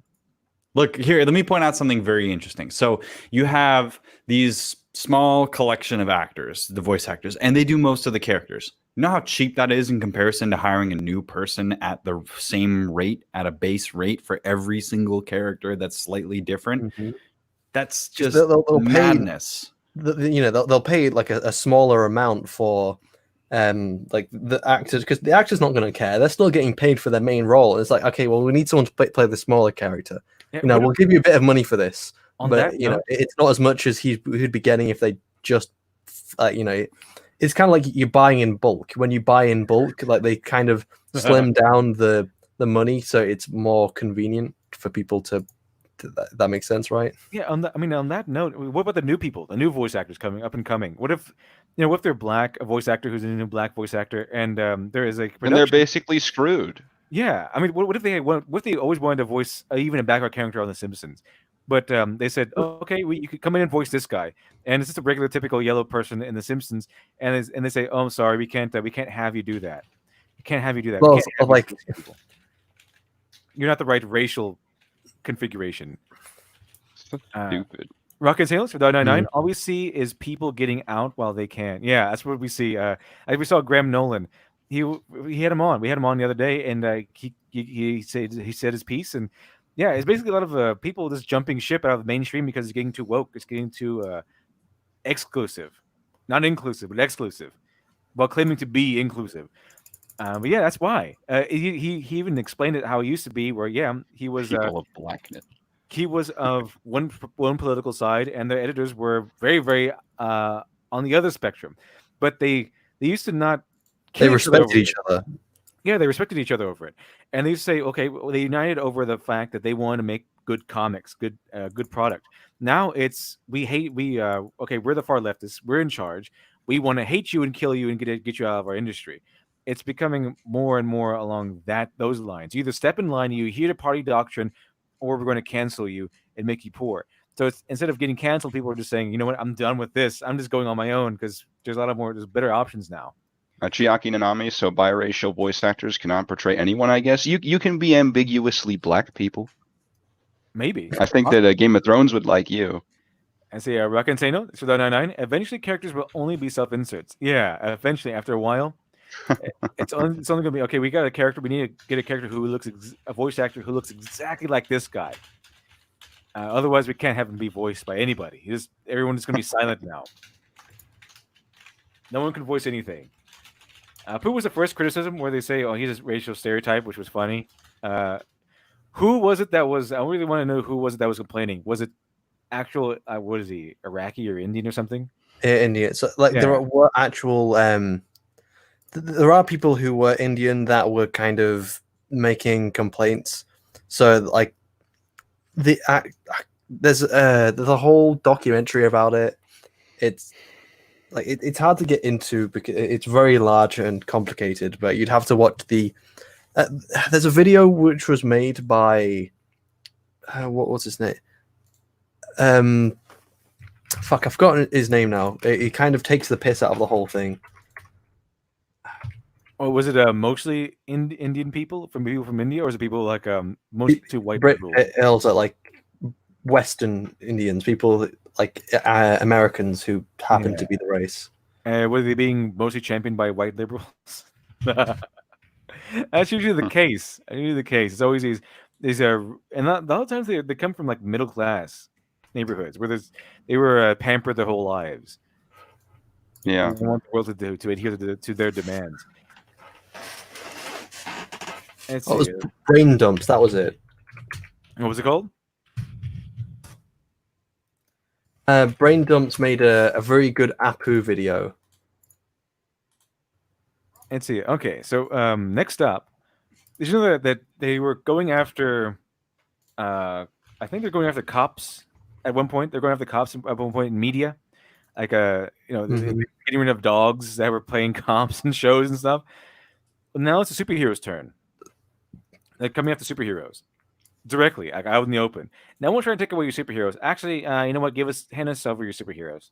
Actually, let's see. Time. Actually, yeah, I declare this offensive.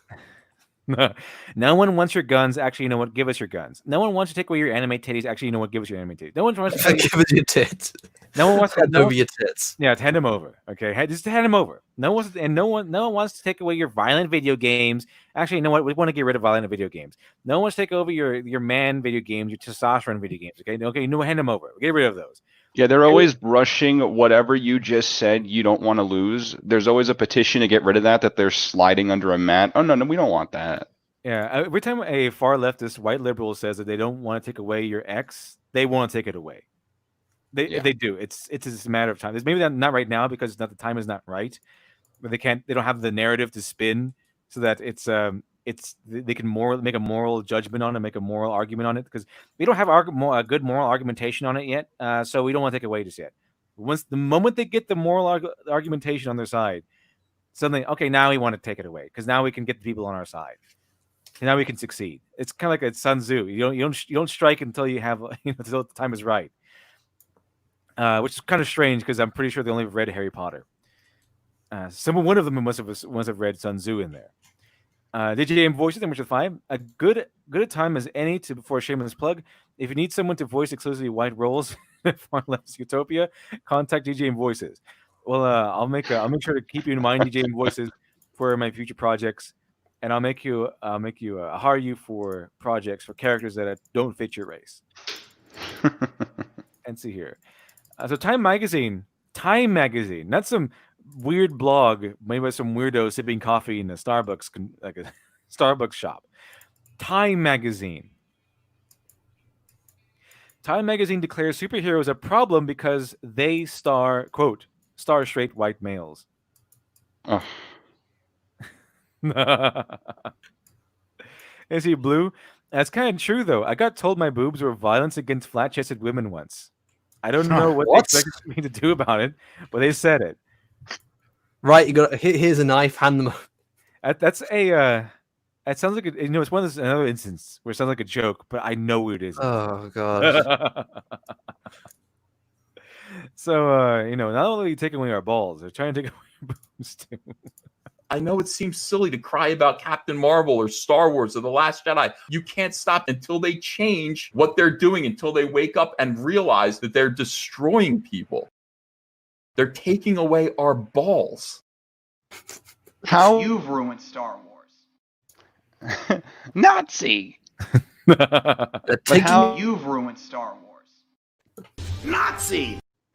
How appropriate for it to be Time Magazine, considering Adolf Hitler was their Man of the Year in 1938. Yeah, that he actually was. Yeah, he was. How appropriate for it to be Time Magazine saying this. Who else was Person of the Year? Wasn't it Obama? So Obama, Hitler, both Person of the Year. Not surprised. Obama is literally Hitler. Not watch anymore. that Apu video. I think it's like the only. Usually, it's the current U.S. president who is literally Hitler. For some reason, somehow, the U.S. president is always literally Hitler. Hitler just Hitler's like the Doctor. When he died, he just reincarnated into whatever the U.S. president was. You met the Jim Nuno. Well, Time make Greta Person of the Year, so credibility isn't exactly top priority. Yeah, so Greta Thunberg, Hitler, same category. Let's see here. So, this is the Frank Cho work, I think, that got made everyone angry because it appealed to the male gaze, I guess. Time Magazine, a self-described feminism writer, who would ever take that position? Feminism writer it's like I'm the murder writer. Like I talk about murdering people. No, it's like a self-described pedophile writer or something. Like, why would you do that? Why would you make yourself the self-described version of that? It's just, Yeah. no one wants. If someone says that, I'm like, no, I don't want to read anything you say because it's going to be woke propaganda nonsense. Yeah. And see, Rocket Sailors for 499. A woke debate is holding your hand. A woke debate is holding your hands behind your back as you lean into someone's face, screaming at them, trying to headbutt their fist so you can scream. Exactly. That's exactly what it is. Wimplo. Remember Wimplo from Kung Pao? My face to your fist style. That's what the woke argumentation is. And so I can hit myself against your fist, and then I can cry victim because I'm bleeding now. I'm bleeding, making me the victor. I need that clip now. Now that you point that out, Rakentano, I need that clip now. It's exactly what it is. The woke arguing is basically this the same thing as Wimplo, except instead of the congratulations being on the victor of a fight, it's who's the most hurt, who's the victim now, who's the biggest victim. That's basically what it is. It's funny that even in college, there was actually a girl who was really pissed off in like our friend group, and asked what was wrong. And she said, "I'm so fucking pissed off about everything being a fucking victim. Like, who's the biggest victim challenge?" It's like, "Oh well, no, I'm the bigger victim." It's like, "No, well, I'm the bigger victim." Yeah, everyone's tired of this stuff. We're tired. Okay, we're sick and tired. What? I'm not oppressing anyone. You're oppressing yourself. They're just oppressing themselves so they can say, "I'm being oppressed." It's like stabbing yourself in the gut and saying, "Oh, look, I got stabbed. Feel sorry for me." It's Munchausen's. It's Munchausen's. Yes. They're all suffering from a big case of collective Munchausen's. Let's see, Alex Hale, thank you for too. Opal's truth, flat injustice, I'll protect with my life. Oh, you better, because they're going to come for it. Okay, they're going to come for it. They want anime so bad. It's that Japan just laughs at them, so they can't really get a foothold. Let's see here. So Time Magazine is by Time Magazine self-described feminism writer Alana Doctorman. How come all these SJWs have like super villain last names? We got Bond villain. We have Doctorman. We're gonna get Doctor Destroy the World next. Recently wrote an article declaring that superheroes are a problem, specifically taking issue with a number of superheroes' gender, race, and sexuality. Well, Dr. Alpha is a straight white man, but he's a villain, so I'm pretty sure they'll like him. So on that note, if you want to support inclusivity, you want to support wokeness and all that stuff, you want to support something that champions the female gaze and everything. Dr. Alpha Miracle Child on Indiegogo is actually at 44,500, and if we get to 45,000, we will continue Danganronpa. If we break 45,000, we'll continue Danganronpa. So, Dr. Alpha, according to what I've heard and read, is continually proving itself to be acceptable, even in the most modern of eras. So there you go. Happy, awesome. So yeah, it's a problem because they're strong straight white men or whatever. So Dr. Man's name sounds familiar. She was part of a chorus of voices that attacked Marvel Comics for publishing Milo Manara's Spider-Man. Oh, so it was Milo Manara. That's what it is. Frank Cho was a guy that they tried to cancel because he drew women in a very alluring fashion. Let's see. So Milo Manara's Spider-Man #1, Spider-Woman #1, variant cover back in 2014. Let's see here. In her article titled We're re-examining how we portray cops on screen. Now it's time to talk about super. So yeah, so it went from cops, how we're portraying cops, to how we're portraying superheroes. Positively, you can't portray superheroes or cops positively in this. If someone wrote a story about this before, like I don't know, this is titled Giant Stream of Little Things or something, where the superheroes are being villainized and demonized, and one guy was pushed too far and became the world's first supervillain. I don't know, something like that. Rocket Sales for $1.99. That drawing has way too much booty, to be honest. Maybe. but they hate it simply because it appeals to the male gaze. Let's see here. In her article, she declared that superheroes are a problem because they are cops with capes. That's why they hate them, because they're cops with capes. Dr. Mann begins. Well, what do they? Do they want people that break the law? Like, is that what inspires them? They want vigilantes. They want Harley Quinn. They want Deadpool. They want Batwoman. They want Captain Marvel, who breaks a guy's hands and steals his motorcycle for smiling at her or something. They want vigilantes. They want Robin saying "F Batman" and killing people. They want Zack Snyder's Murderverse. They want Batman going around stabbing people's necks. That's what they want. They don't want heroes. They want vigilantes. Nazi. I was about to ask why, and then I just gave up. The obvious question is, why did we do this? Then you gave up. Then we gave up. Yeah. And then we just gave up. Pretty much, yeah. Let's see. So, Dr. Mann begins her article by implying there is something wrong with police officers and notes the knee-jerk reaction in Hollywood to violent Black Lives Matter rioters and looters who are demanding police officers across the country be defunded and dismantled.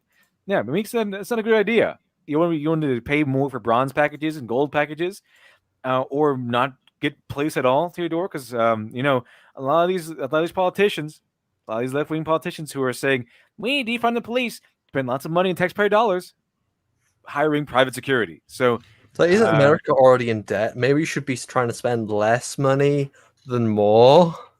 Maybe. But what are we going to do? We're going to. I said this. We're going to need police force. Even Chaz had a police force apparently. So we're going to need one. So what's going to happen if we don't have a taxpayer-funded one? We're going to have a privatized one, aren't we? if that's best case scenario too. Otherwise, we're going to have roaming gangs with guns enforcing their version of the law. Do you really want that? Yes. Do you really want roving militias going up? What and else? down How else am I going to play real life Far Cry? Yeah, they want Outpost Fallout Simulator. I mean, Fallout. I have to clear the outpost of all of these fake cops. It's like a perfect villain for me to stab in the back. Or, if this was any other time, they would be completely against the idea of privatization of police. But the thing is, now they're against the police. They just want to do anything to get rid of them without actually thinking. Because usually they're like, "Oh, there's privatization bad. The government needs control of everything." Like an American Taliban. Yeah, pretty much. I'm starting to think that there is a connection to this. I'm pretty sure that maybe it's the big companies are saying, "Hey, what if we fund these people and I don't know, start the narrative that we should defund the police, and then after the police are defunded, we say, hey, citizens, we got your back now. We have we're going to cure this little slight here. So we have no more cops. It's all been defunded, but you need protection. You need the police. You need someone to come to your door and save you from abusive husbands or abusive spouses or burglars. You need these people. So the police are defunded. So we got just a thing. Buy our bronze package. You get the police right back at you for a mere $100 a month. Easy stuff. But more than that, for an extra $10 a month, you get the silver package. What this comes with is you get the basic police force, but they come with guns this time. Police now with guns. Yeah, police now with guns, right? And then every month they release like a DLC package where okay, you buy this, you never have to pay for it again. One-time payment, you get your police force, but you get them with the nice shiny badges. You get to customize your police officer's costume, their uniform. You get to little adjustable fucking toys and everything. Exactly. This is going to be horrible. And okay, sir. So you want your this plan comes with health insurance, life insurance. You get your visual and dental. Also comes with access to a police force. So that would be $500 a month. Oh, that's a pretty good deal. I get police force too. Oh yeah, bronze package level. Oh, so no SWAT teams or anything like that. Yeah, they you know how sometimes health insurance they allow you to go to the doctor like 4 times a year or something like that. You can call the police 4 times a year. They'll investigate 4 crimes a year for you at this package. You wanted to call the police on your holiday trip? That's roaming.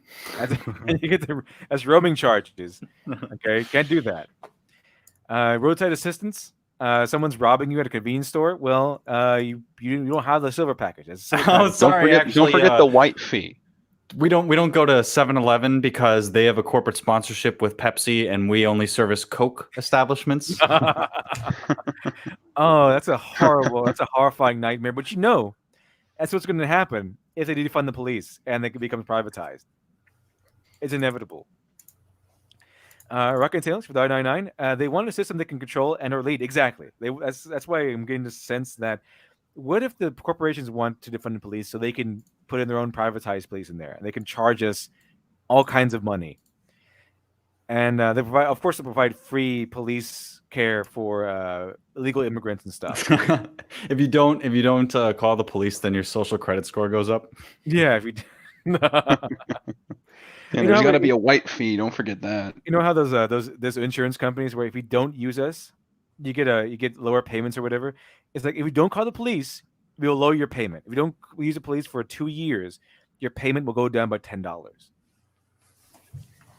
So you're on your own, okay? But you still have to pay every month. You still have to pay every month. But if you don't use us, you don't actually use the service you're paying for, we'll actually lower your costs by a slim margin. Rocket Sailors for the 99. Also, privatized armies. Utopia is going to get vanished. Private armies, yeah, that's what we want. We want private police and private armies. Thank you very much, defunding the police people. Rocket Sailors for the 99. This reminds me of the backstory of Snow Crash. What's Snow Crash? Have anyone seen that or heard of that one before? No, I haven't. We should look into that. I have. Yeah, Snow Crash. It's a book, if I remember. It's worth reading. It has like virtual reality elements in it, lots of futuristic stuff. Definitely science fiction that airs on the good side in this era. I don't know actually how old it is. I think it's a little bit older. 92. Great stuff. Absolutely. Everybody should go read it if you're into like VR stuff and you want a little bit of cryptography, memetics, that kind of stuff. Well, that sounds good. I like that. I like a science fiction that's not being terrible taken over by weirdo. That's Glib, read a book. Yeah, no, I really need to read more books. I'm fucking horrible about it. Let's see here. Me too. Thanks for the $99. Google demonetizers versus the Amazon Prime directive. So yeah, but if okay, so you said something offensive on Twitter, so we're canceling your subscription service to the police force. You're out of luck. No refunds. Sorry. No refunds. But you said something offensive on Twitter that our company does not side with, and we do not stand with this sort of language or this sort of mentality on Twitter. So we're not going to send the police to your house. But you're obligated to continue paying the white fee indefinitely without service. Right. Of course. Pretty much. So it's kind of like the guy said, "Oh, you have consequences for things you, for your actions." Exactly. It says, give me a gift. It's because the things you say. So I would not be surprised if they brought over the you've been demonetized with no explanation. You've been banned from Twitter for no explanation. You've been banned from YouTube for no explanation. That would carry over to privatized police forces. Apple does not agree with what you've been saying on Twitter because we monetize everything. You agreed to allow us to monetize everything you do in your entire life. You even gave us your social security number and your bank account information. It's fantastic. So we saw you did this very offensive tweet at strike 1, 3 strikes, and your police force package will be cut off indefinitely. Okay, we'll cancel your subscription. We don't like customers like you. They could do that. They could be like just like a Patreon.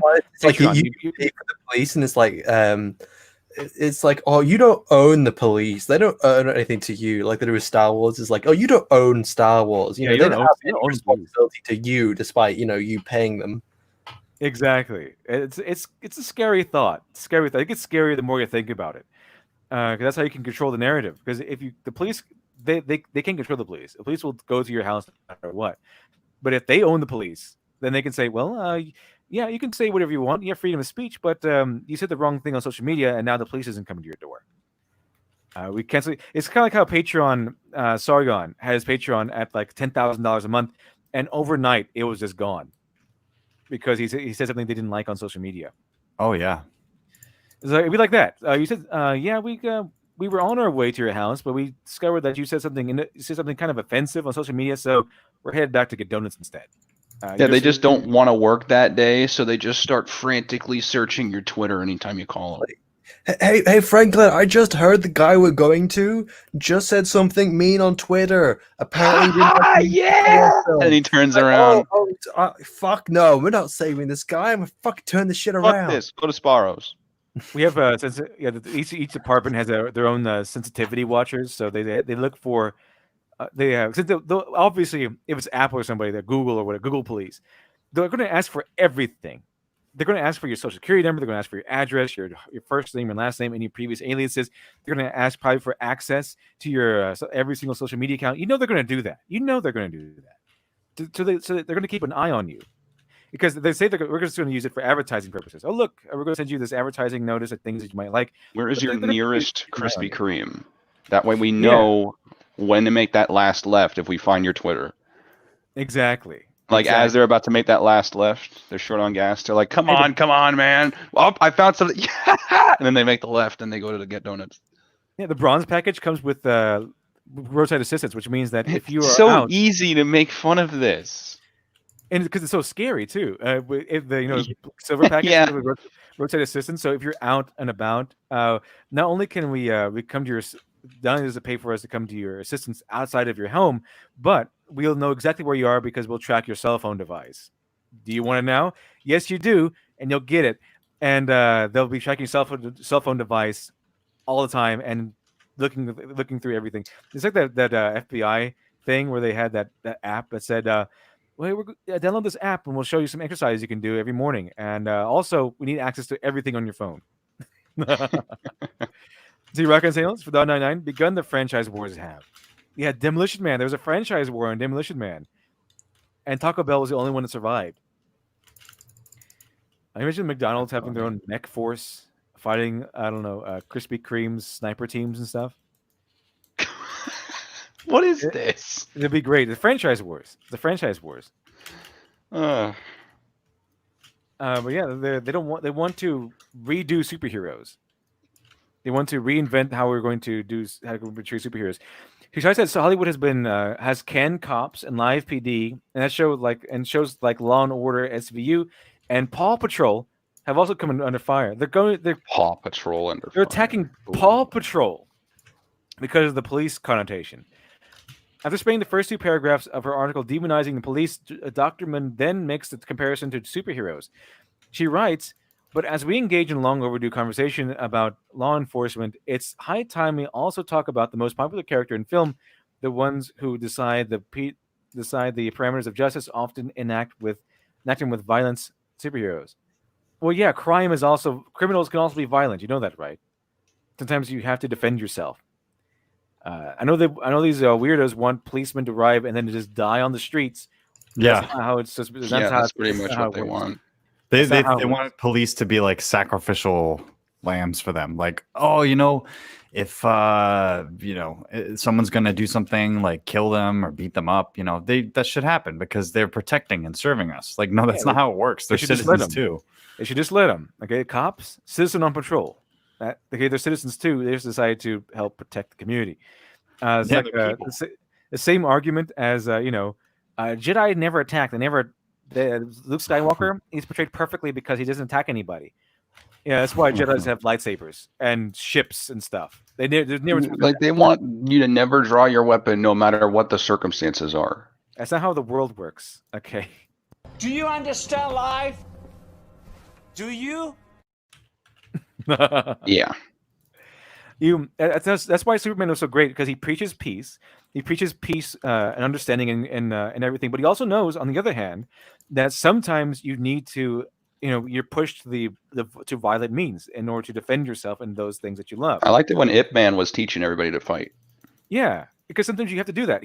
Ip Man is there. But then it showed how that wasn't good enough. They needed a master. Exactly. To protect them. Yeah. And the thing about Ip Man is that he is the first guy to say you shouldn't fight. He's the first guy to say that it's there to have fun. It's not there to to commit wrongdoing or battles or anything like that. That peace is preferable to violence. That's Ip Man's pretty much his message.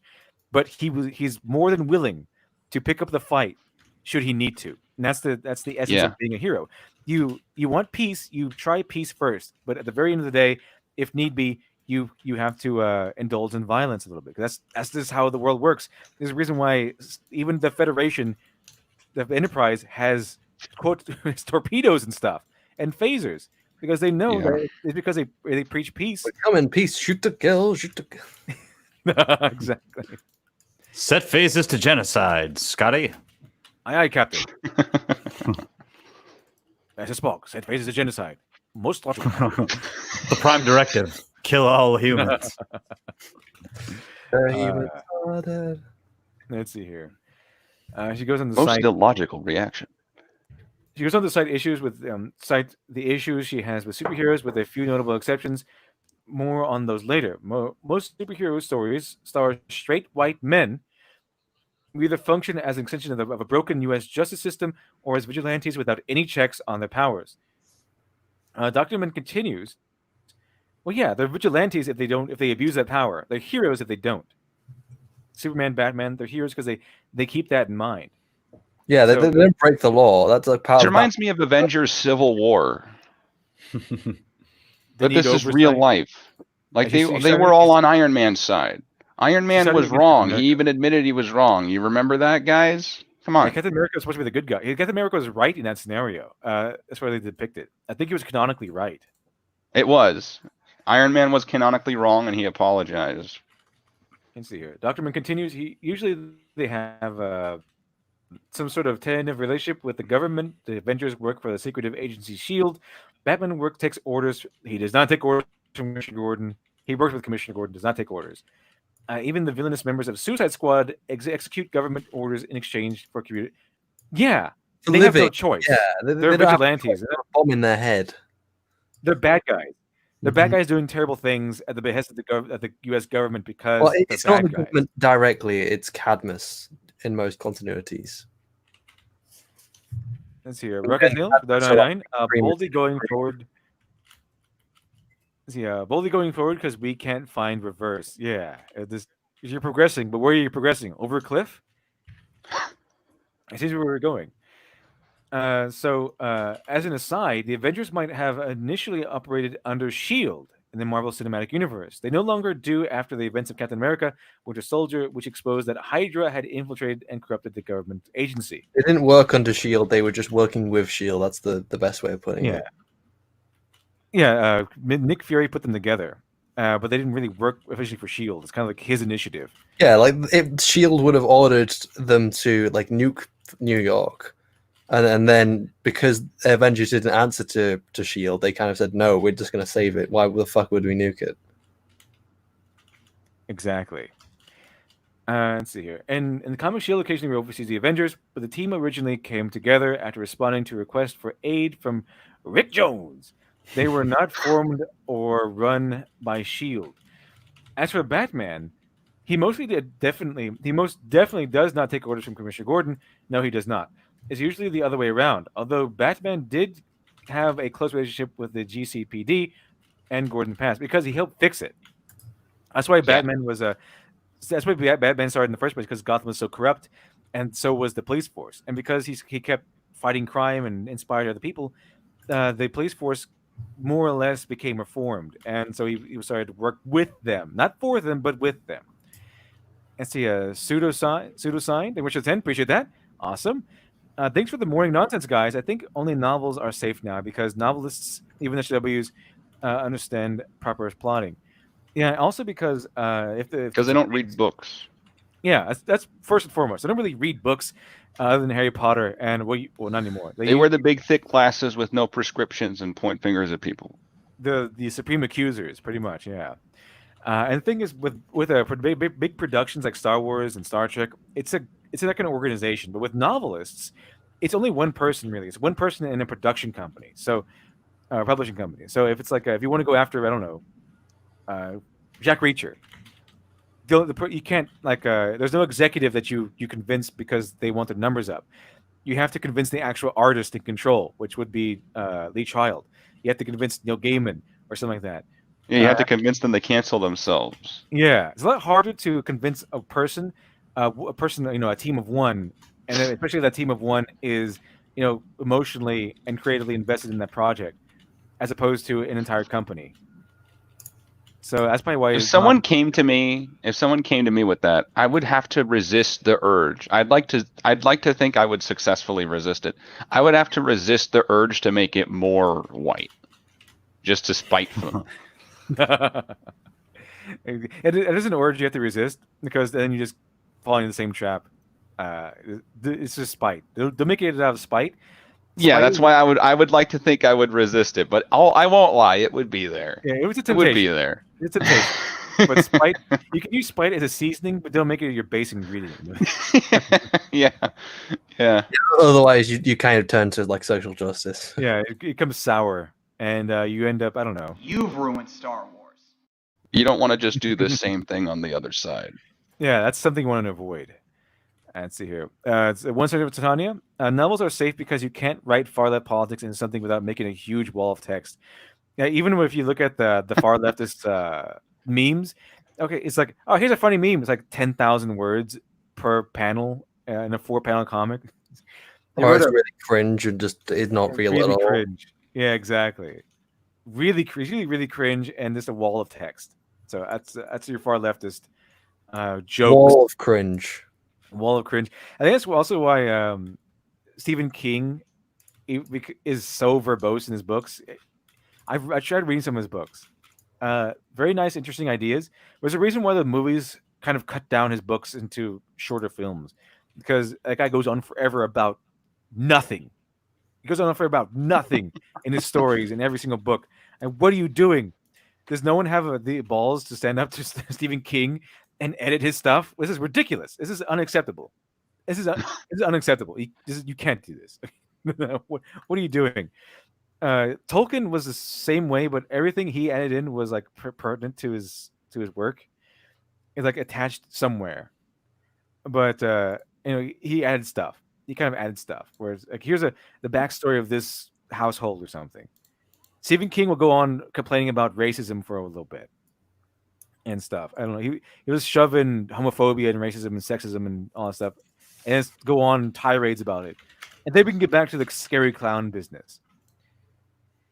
As for Batman, he most definitely does not work for Commissioner Gordon. Yeah, he works for the police now. The only example Document gets correct is Suicide Squad, which is typically run by Amanda Waller, who heads the fictional government organizations Argus and Checkmate.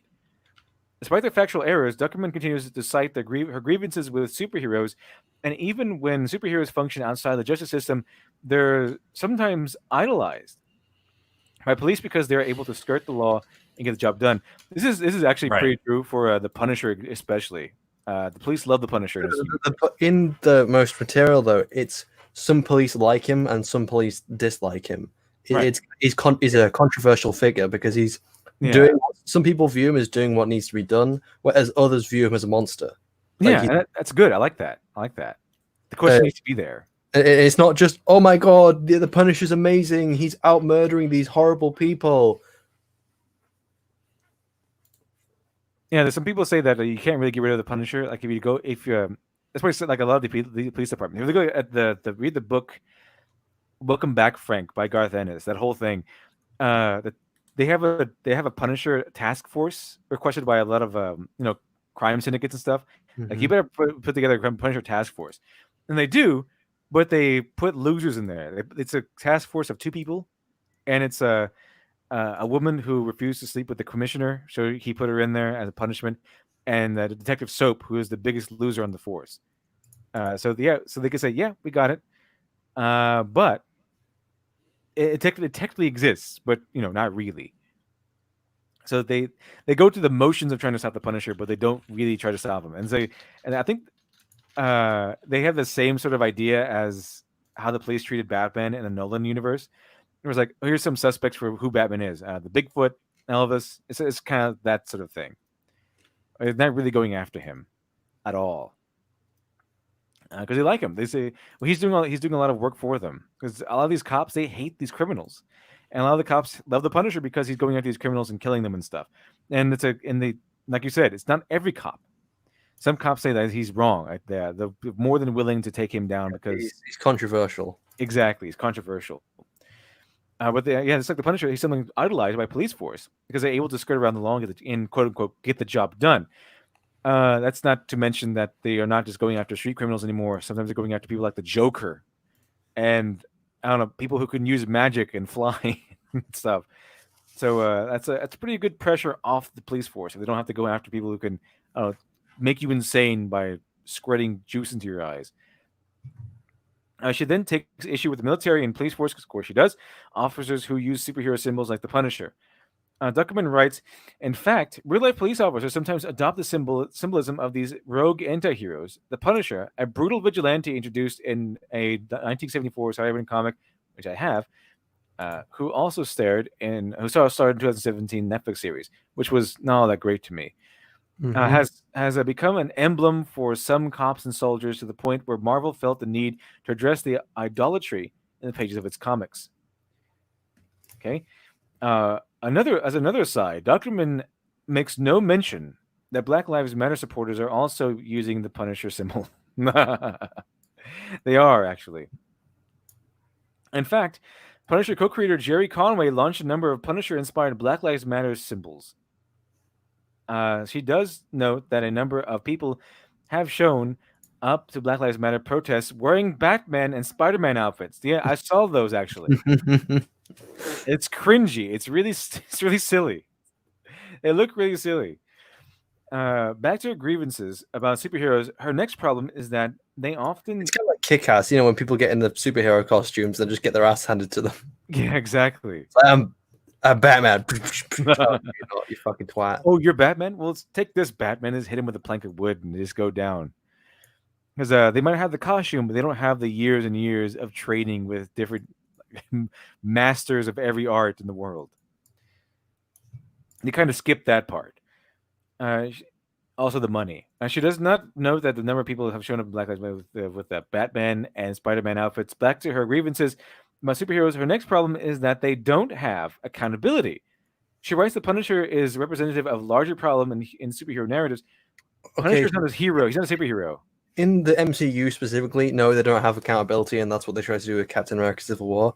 But in most cases, like Batman, for example, he's kept accountable by the police. If he steps over the law, they're going to, deal with him. Batman's kept accountable by his own masochism. Oh no, he's kept accountable by himself. Like, who keeps? So if Batman was, I know what you mean. I'm just fucking around. In order to keep someone accountable, it has to be something outside the thing that you're supposed to keep in account. And what he's basically stopped going too far by the law, by the police. If he kills someone, the police are going to say, "Look, you've killed someone. We need to, take you in." Nazi. Hey, someone said a black man, and Black Lives Man. Do they live in Black Lives Manor? Black Lives Manor. Black Man, The Avengers of Black Man, and Black Lives Man. That reminds me. I used a superhero name generator, and it came up with White Man. They put in different aspects, like colors, like the I don't know, the Blue Falcon. It's really like that, or and things like Batman, things like that. But one of the generations came up with White Man. Wow, that's fantastic. Yeah, it's awesome. So, Adventures of White Man. I want to make that superhero now. It's go get him, White Man. What are your powers, White Man? I have the power of privilege. The power of superiority. Whoa. Wait a minute, we have to rebrand that. The most superior of superheroes is, of course, White Man. His weapon is like a cat of nine tails. He can flashlight himself. It's just the most racist cliches, but it's the Rainbow Squad. Let's see. So Punisher is representative of a larger problem in superhero narratives. He's not a superhero. He's an anti-hero. He's even acknowledged as such in the universe in which he occupies. Okay, he doesn't have any powers. He's just a Vietnam veteran. Okay, he's been trained really well and has a lot of determination. He's a man of focus, like John Wick. He's a man of focus. A man of vision. Exactly. And also, he's demonized. No one likes him. No one likes a Punisher. Okay, no one likes him except maybe the Black Widow, maybe Nick Fury, and they're only go so far as willing to work with him every once in a while. They don't like him. Okay, the Punisher is not a guy that everyone says, "Hey, yeah, just come onto our team, Frank Castle." No, they don't. He's a pariah. Okay, and he's depicted as such in the universe he occupies. Okay, it'd be different if he's like a, Batman, or if it was like Captain America, Iron Man, and Punisher. Then yeah, okay, he's being idolized, but he's not. He's being demonized. People hate him in the universe. Heroes, villains, everyone does. If a hero comes in, they're going to start trying to stop the villain, of course, but they're also going to try to stop the Punisher. He's a bad guy in their eyes. When Batman ignores orders and goes rogue, there's no oversight committee to access whether Bruce Wayne's biases influence who he brings to justice or how. She adds, heroes like Iron Man occasionally feel guilt about the casualties they inflict, but ultimately empower themselves again and again to draw those moral lines. He empowers himself. He invents his own stuff. He gave himself the powers. Remember, one of her grievances was that superheroes are working with oversight committees like S.H.I.E.L.D., Amanda Waller, and Commissioner Gordon. Now she has issues with that superheroes don't have oversight. Make up your mind. Dockerman would then elaborate. Most of the blockbuster Marvel and DC comic movies skirt the issue of who should define justice for whom. Again, a reference to superhero oversight as she references Captain America, Civil War, and Batman vs Superman: Dawn of Justice. Why would you ever cite that movie other than to hate on it? No. Captain America: Civil War was great. I liked it anyway. Batman v Superman, not so much. It was some things were okay, but overall, concerning what they wanted to do with it. Do you bleed? Do you bleed? Yeah, it was terrible. It's not a very good movie at all. If you really want to watch Batman vs Superman, just watch The Dark Knight Returns instead. Do yourself a favor and watch The Dark Knight Returns instead. It's the same movie, but infinitely better. Let's see here. Dockerman would then double down on her issues with superheroes about being about race. Here we go. Here's the white man stuff. Gender and sexuality. And she writes, what more given that... Oh, she writes, what more given the creators and stars of these movies have historically been white men? It's hardly surprising that those few reckon with issues of systematic racism, let alone sexism, homophobia, and transphobia, and other forms of bigotry embedded in the justice system, and the inherent biases these superheroes might carry with them as they patrol the streets or the universe. I'm pretty sure they fight those things all the time. I'm pretty sure I've seen them fight those things. It's like, yes, it's historically been white. Do you know why? Because it's the writers. We're living in the West, which is a majority white, and while yes, it's going down in percentage and things are getting more diverse, it's like historically it's not been as diverse as it is now. And so the original creators of the superhero were white men. Even especially back when these characters were first being created, this was something which only boys were really interested in, and it wasn't until much later that girls started to become interested in characters like Batman and Nightwing and Superman and all this other stuff, and that's when all other characters were starting to be created. What the hell is Superman? Those. And women started becoming interested in superheroes for the same reason boys wanted them. Boys were mostly. Mm-hmm. Basically, everything that the boys liked about superheroes, the girls who like superheroes also liked about them. That and the butts. So you can't forget the butts. That and fucking Nightwing's ass, which they show in every single one of his fucking comics. But men aren't sexualized in comics, guys. Men aren't sexualized in comics at all. It's just women. Suicide, Number 5. It's like the author has never read a comic book. It's almost as if, accountability is a point of contention at some points in all of these titles. Yeah, they are. This goes to show that kind of proves to us that, the previous assertion that these people don't actually read or watch the movies or read the comic books of the franchise they complain about. They just hear it from their friends, who probably heard from other friends, who probably overheard actual fans talking about it at Starbucks, because these people don't actually converse with actual fans. That's probably what happened. That seems to be what happens in every single case. Every time they have an opinion about these franchises, they seem to come from the perspective of people who only ever heard about these people, about these franchises and these characters, and not actual fans, or actual participants in the franchise. And let's see here. Let's see, Tristan Reinhardt. If I kill you, you will die. Villain, hero. Nope. So if I kill you, will you die? Nope. Did you see that one picture of I don't know if it was from an actual comic, but there's this picture where Skeletor is controlling Superman and Superman's about to punch okay. All right. For some reason I can't remember his name. What the fuck?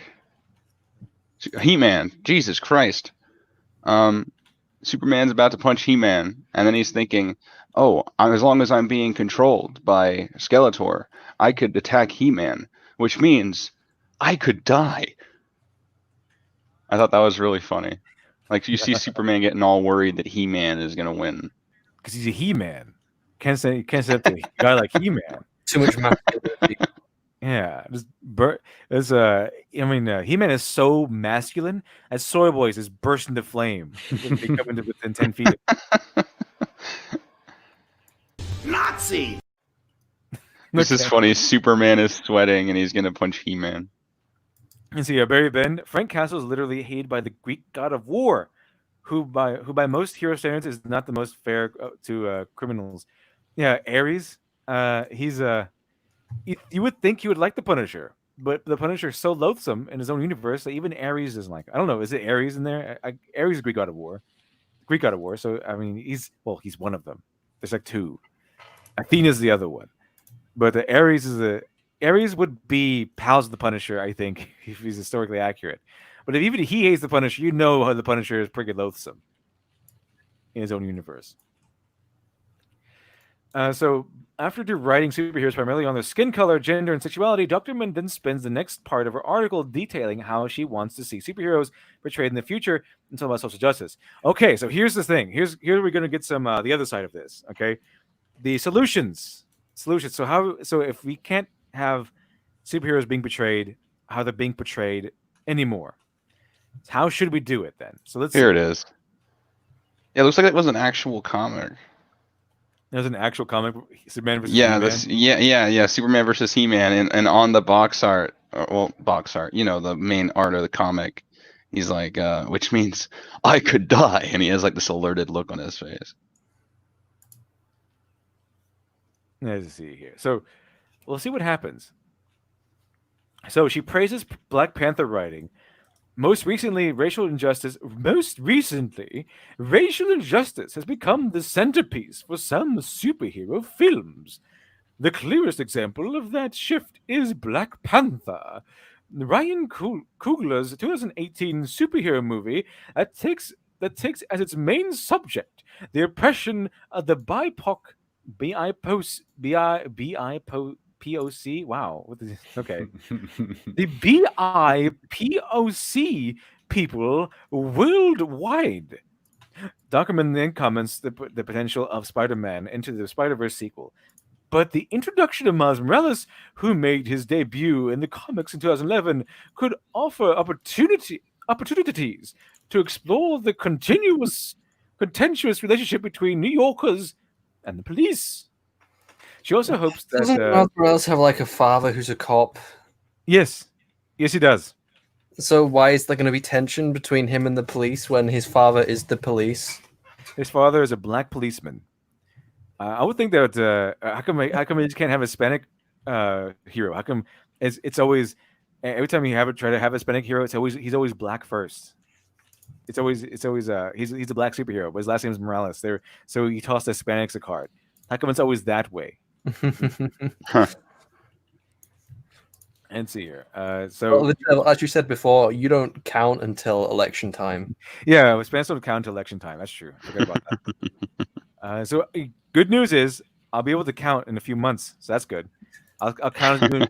I'll count once again as a human being in the eyes of the Democrats in a few months. So that's good.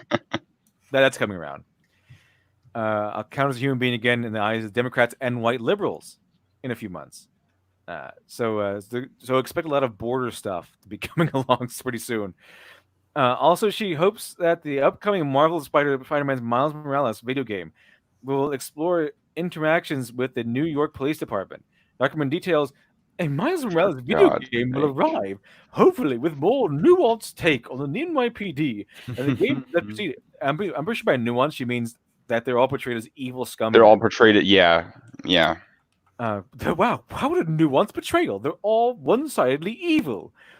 With the Spider-Man who is a young man of color in a city with a painful, rigid history of stop and frisk policies. Oh my god! Inflicting trauma on young black men. Wait, it actually says that? I thought you were just saying that to be funny. No, it says that. Oh my god! Of color. Yeah, young man who's a young man of color in a city with a painful recent history of stop and frisk policies disproportionately inflicting trauma on young black and brown men. It will be a striking oversight if it doesn't. Next on her list is Alan Moore's Watchmen series. Oh, is it fucking like for a second to turn into the guy from Phantom Menace and just go?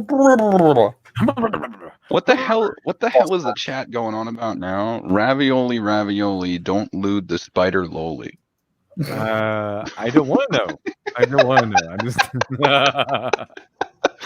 best chat. Penny Parker. That's why you're the best chat.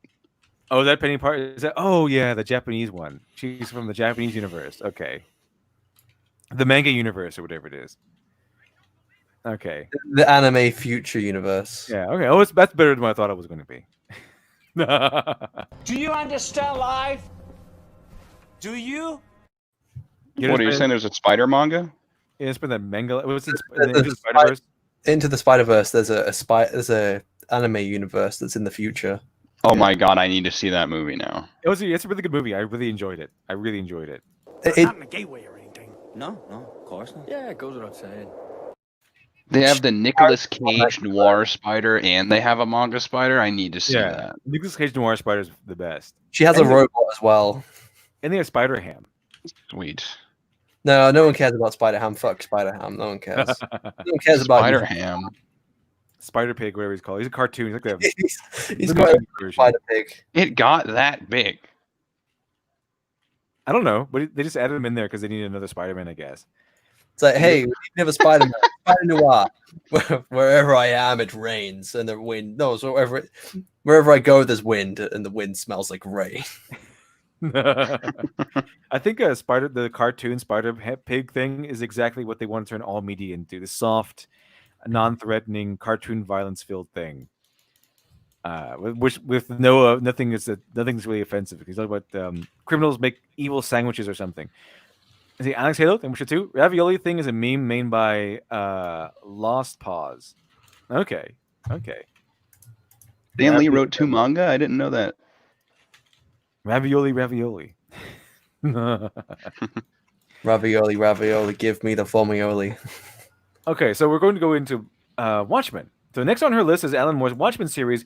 She praises the series for depicting superheroes as corrupt. She praises it for depicting superheroes. Not all superheroes in that universe is corrupt. Okay, Yeah. The whole idea behind like Watchmen and the boys, like things like that, is to try and say it's a what if. What if heroes really exist in our world, and it's like maybe things wouldn't be so happy and cartoonish as they seem to be. Because human beings are not paragons. We're very flawed. We don't live in a perfect world. Exactly. So she says, in Matt Moore's 1986 graphic novel, vigilantes who believe they have the right to fight and live by their own moral codes often prove themselves despicable bigots or megalomaniacs. Despicable bigots. Bigots. And this is the whole thing, though, is that the comedian is not a superhero. He's not a hero at all. He's a vigilante. And that's why there's a difference between vigilantes and superheroes. Like the Punisher and the Superman or Batman. Because they know what is right. They're good, morally righteous people.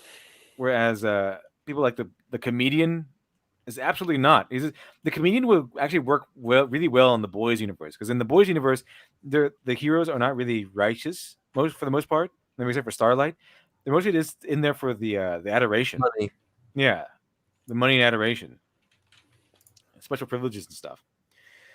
By their own vigilantes who believe that they are the right to fight and live by their own moral codes, and often prove themselves despicable bigots and megalomaniacs.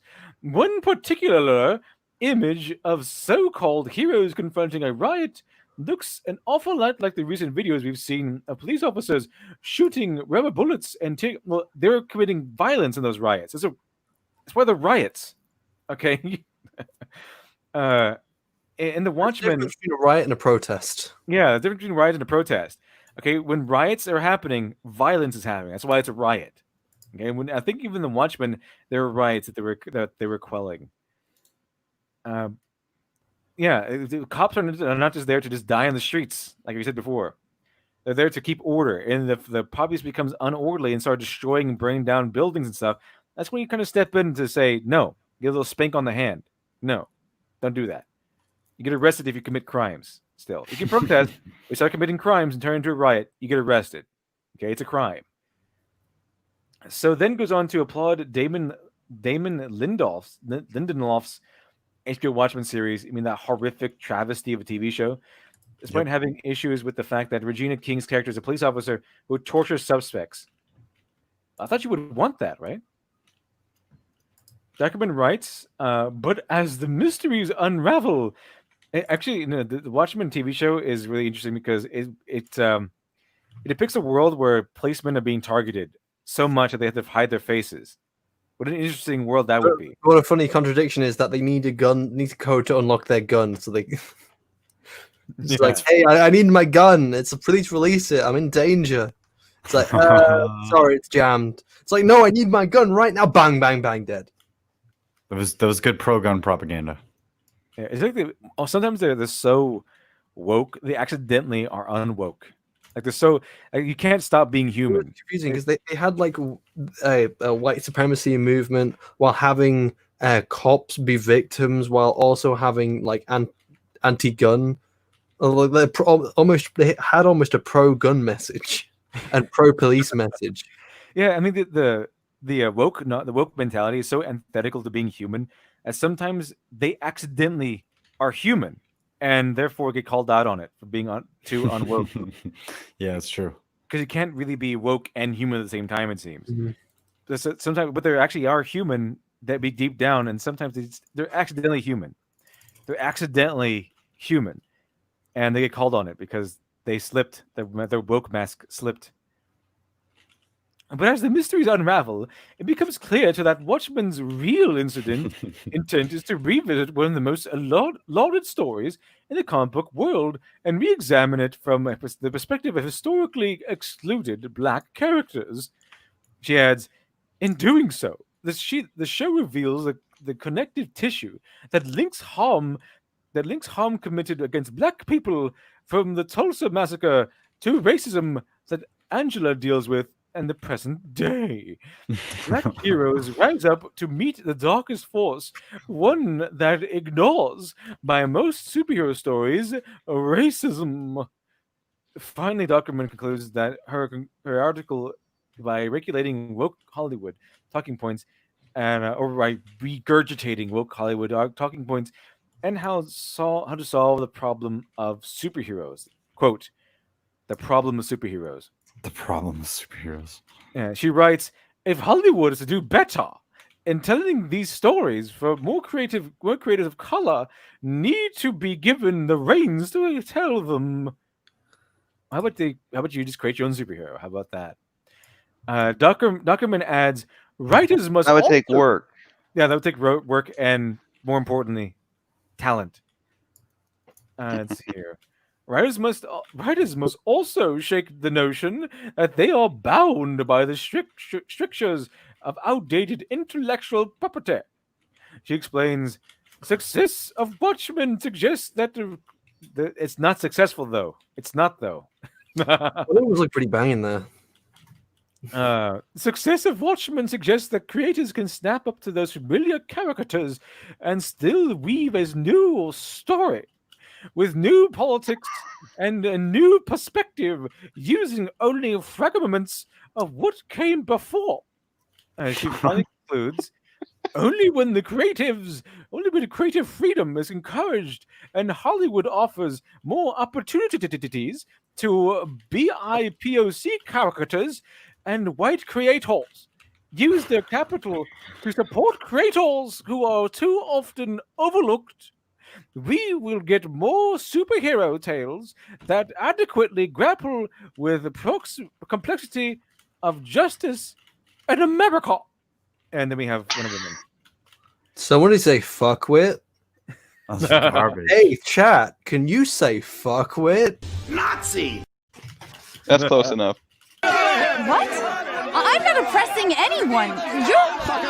You're oppressing yourself. I don't know if anyone's noticing the fucker right in the pussy. Oh yeah, every time. It's my favorite part. What? I'm not oppressing anyone. You're oppressing yourself. There it is. There it is. I hear it. I hear it. Who's the jackass that added that in? Oh, You've ruined Star Wars. That clip I took straight from ER's video. It's all ER's fault. Holy Jesus. What is that? What the fuck is that? Private Pile. Just me. We need a couple more of him. Yeah, Private We Pile. need a couple more of him. We should have at least 2 or 3 of that guy. I'm going to do a clip of him asking if he sucks dicks. That's old and in your face. Literally. But that would be a tism. That would be a homophobitism. Yeah, be a homophobitism. Oh. If I wasn't so damn peaceful and in line with the Force, I'd get up and I'd smack the shit out of you. So yeah, superheroes no longer good anymore. They're bad guys. Bad guys. Chat. We're at the 2 hour and 45 minute mark here. I think we're gonna... Thing want to watch the Apu video. Are we going to watch that another time? We can watch it. I think what's that? Tomorrow's Friday. I think we watch it on tomorrow because that'd be All right. Well, one more thing before we go. Market 3D released a video. He leaked my video, so let's check it out real quick. Superman is boring.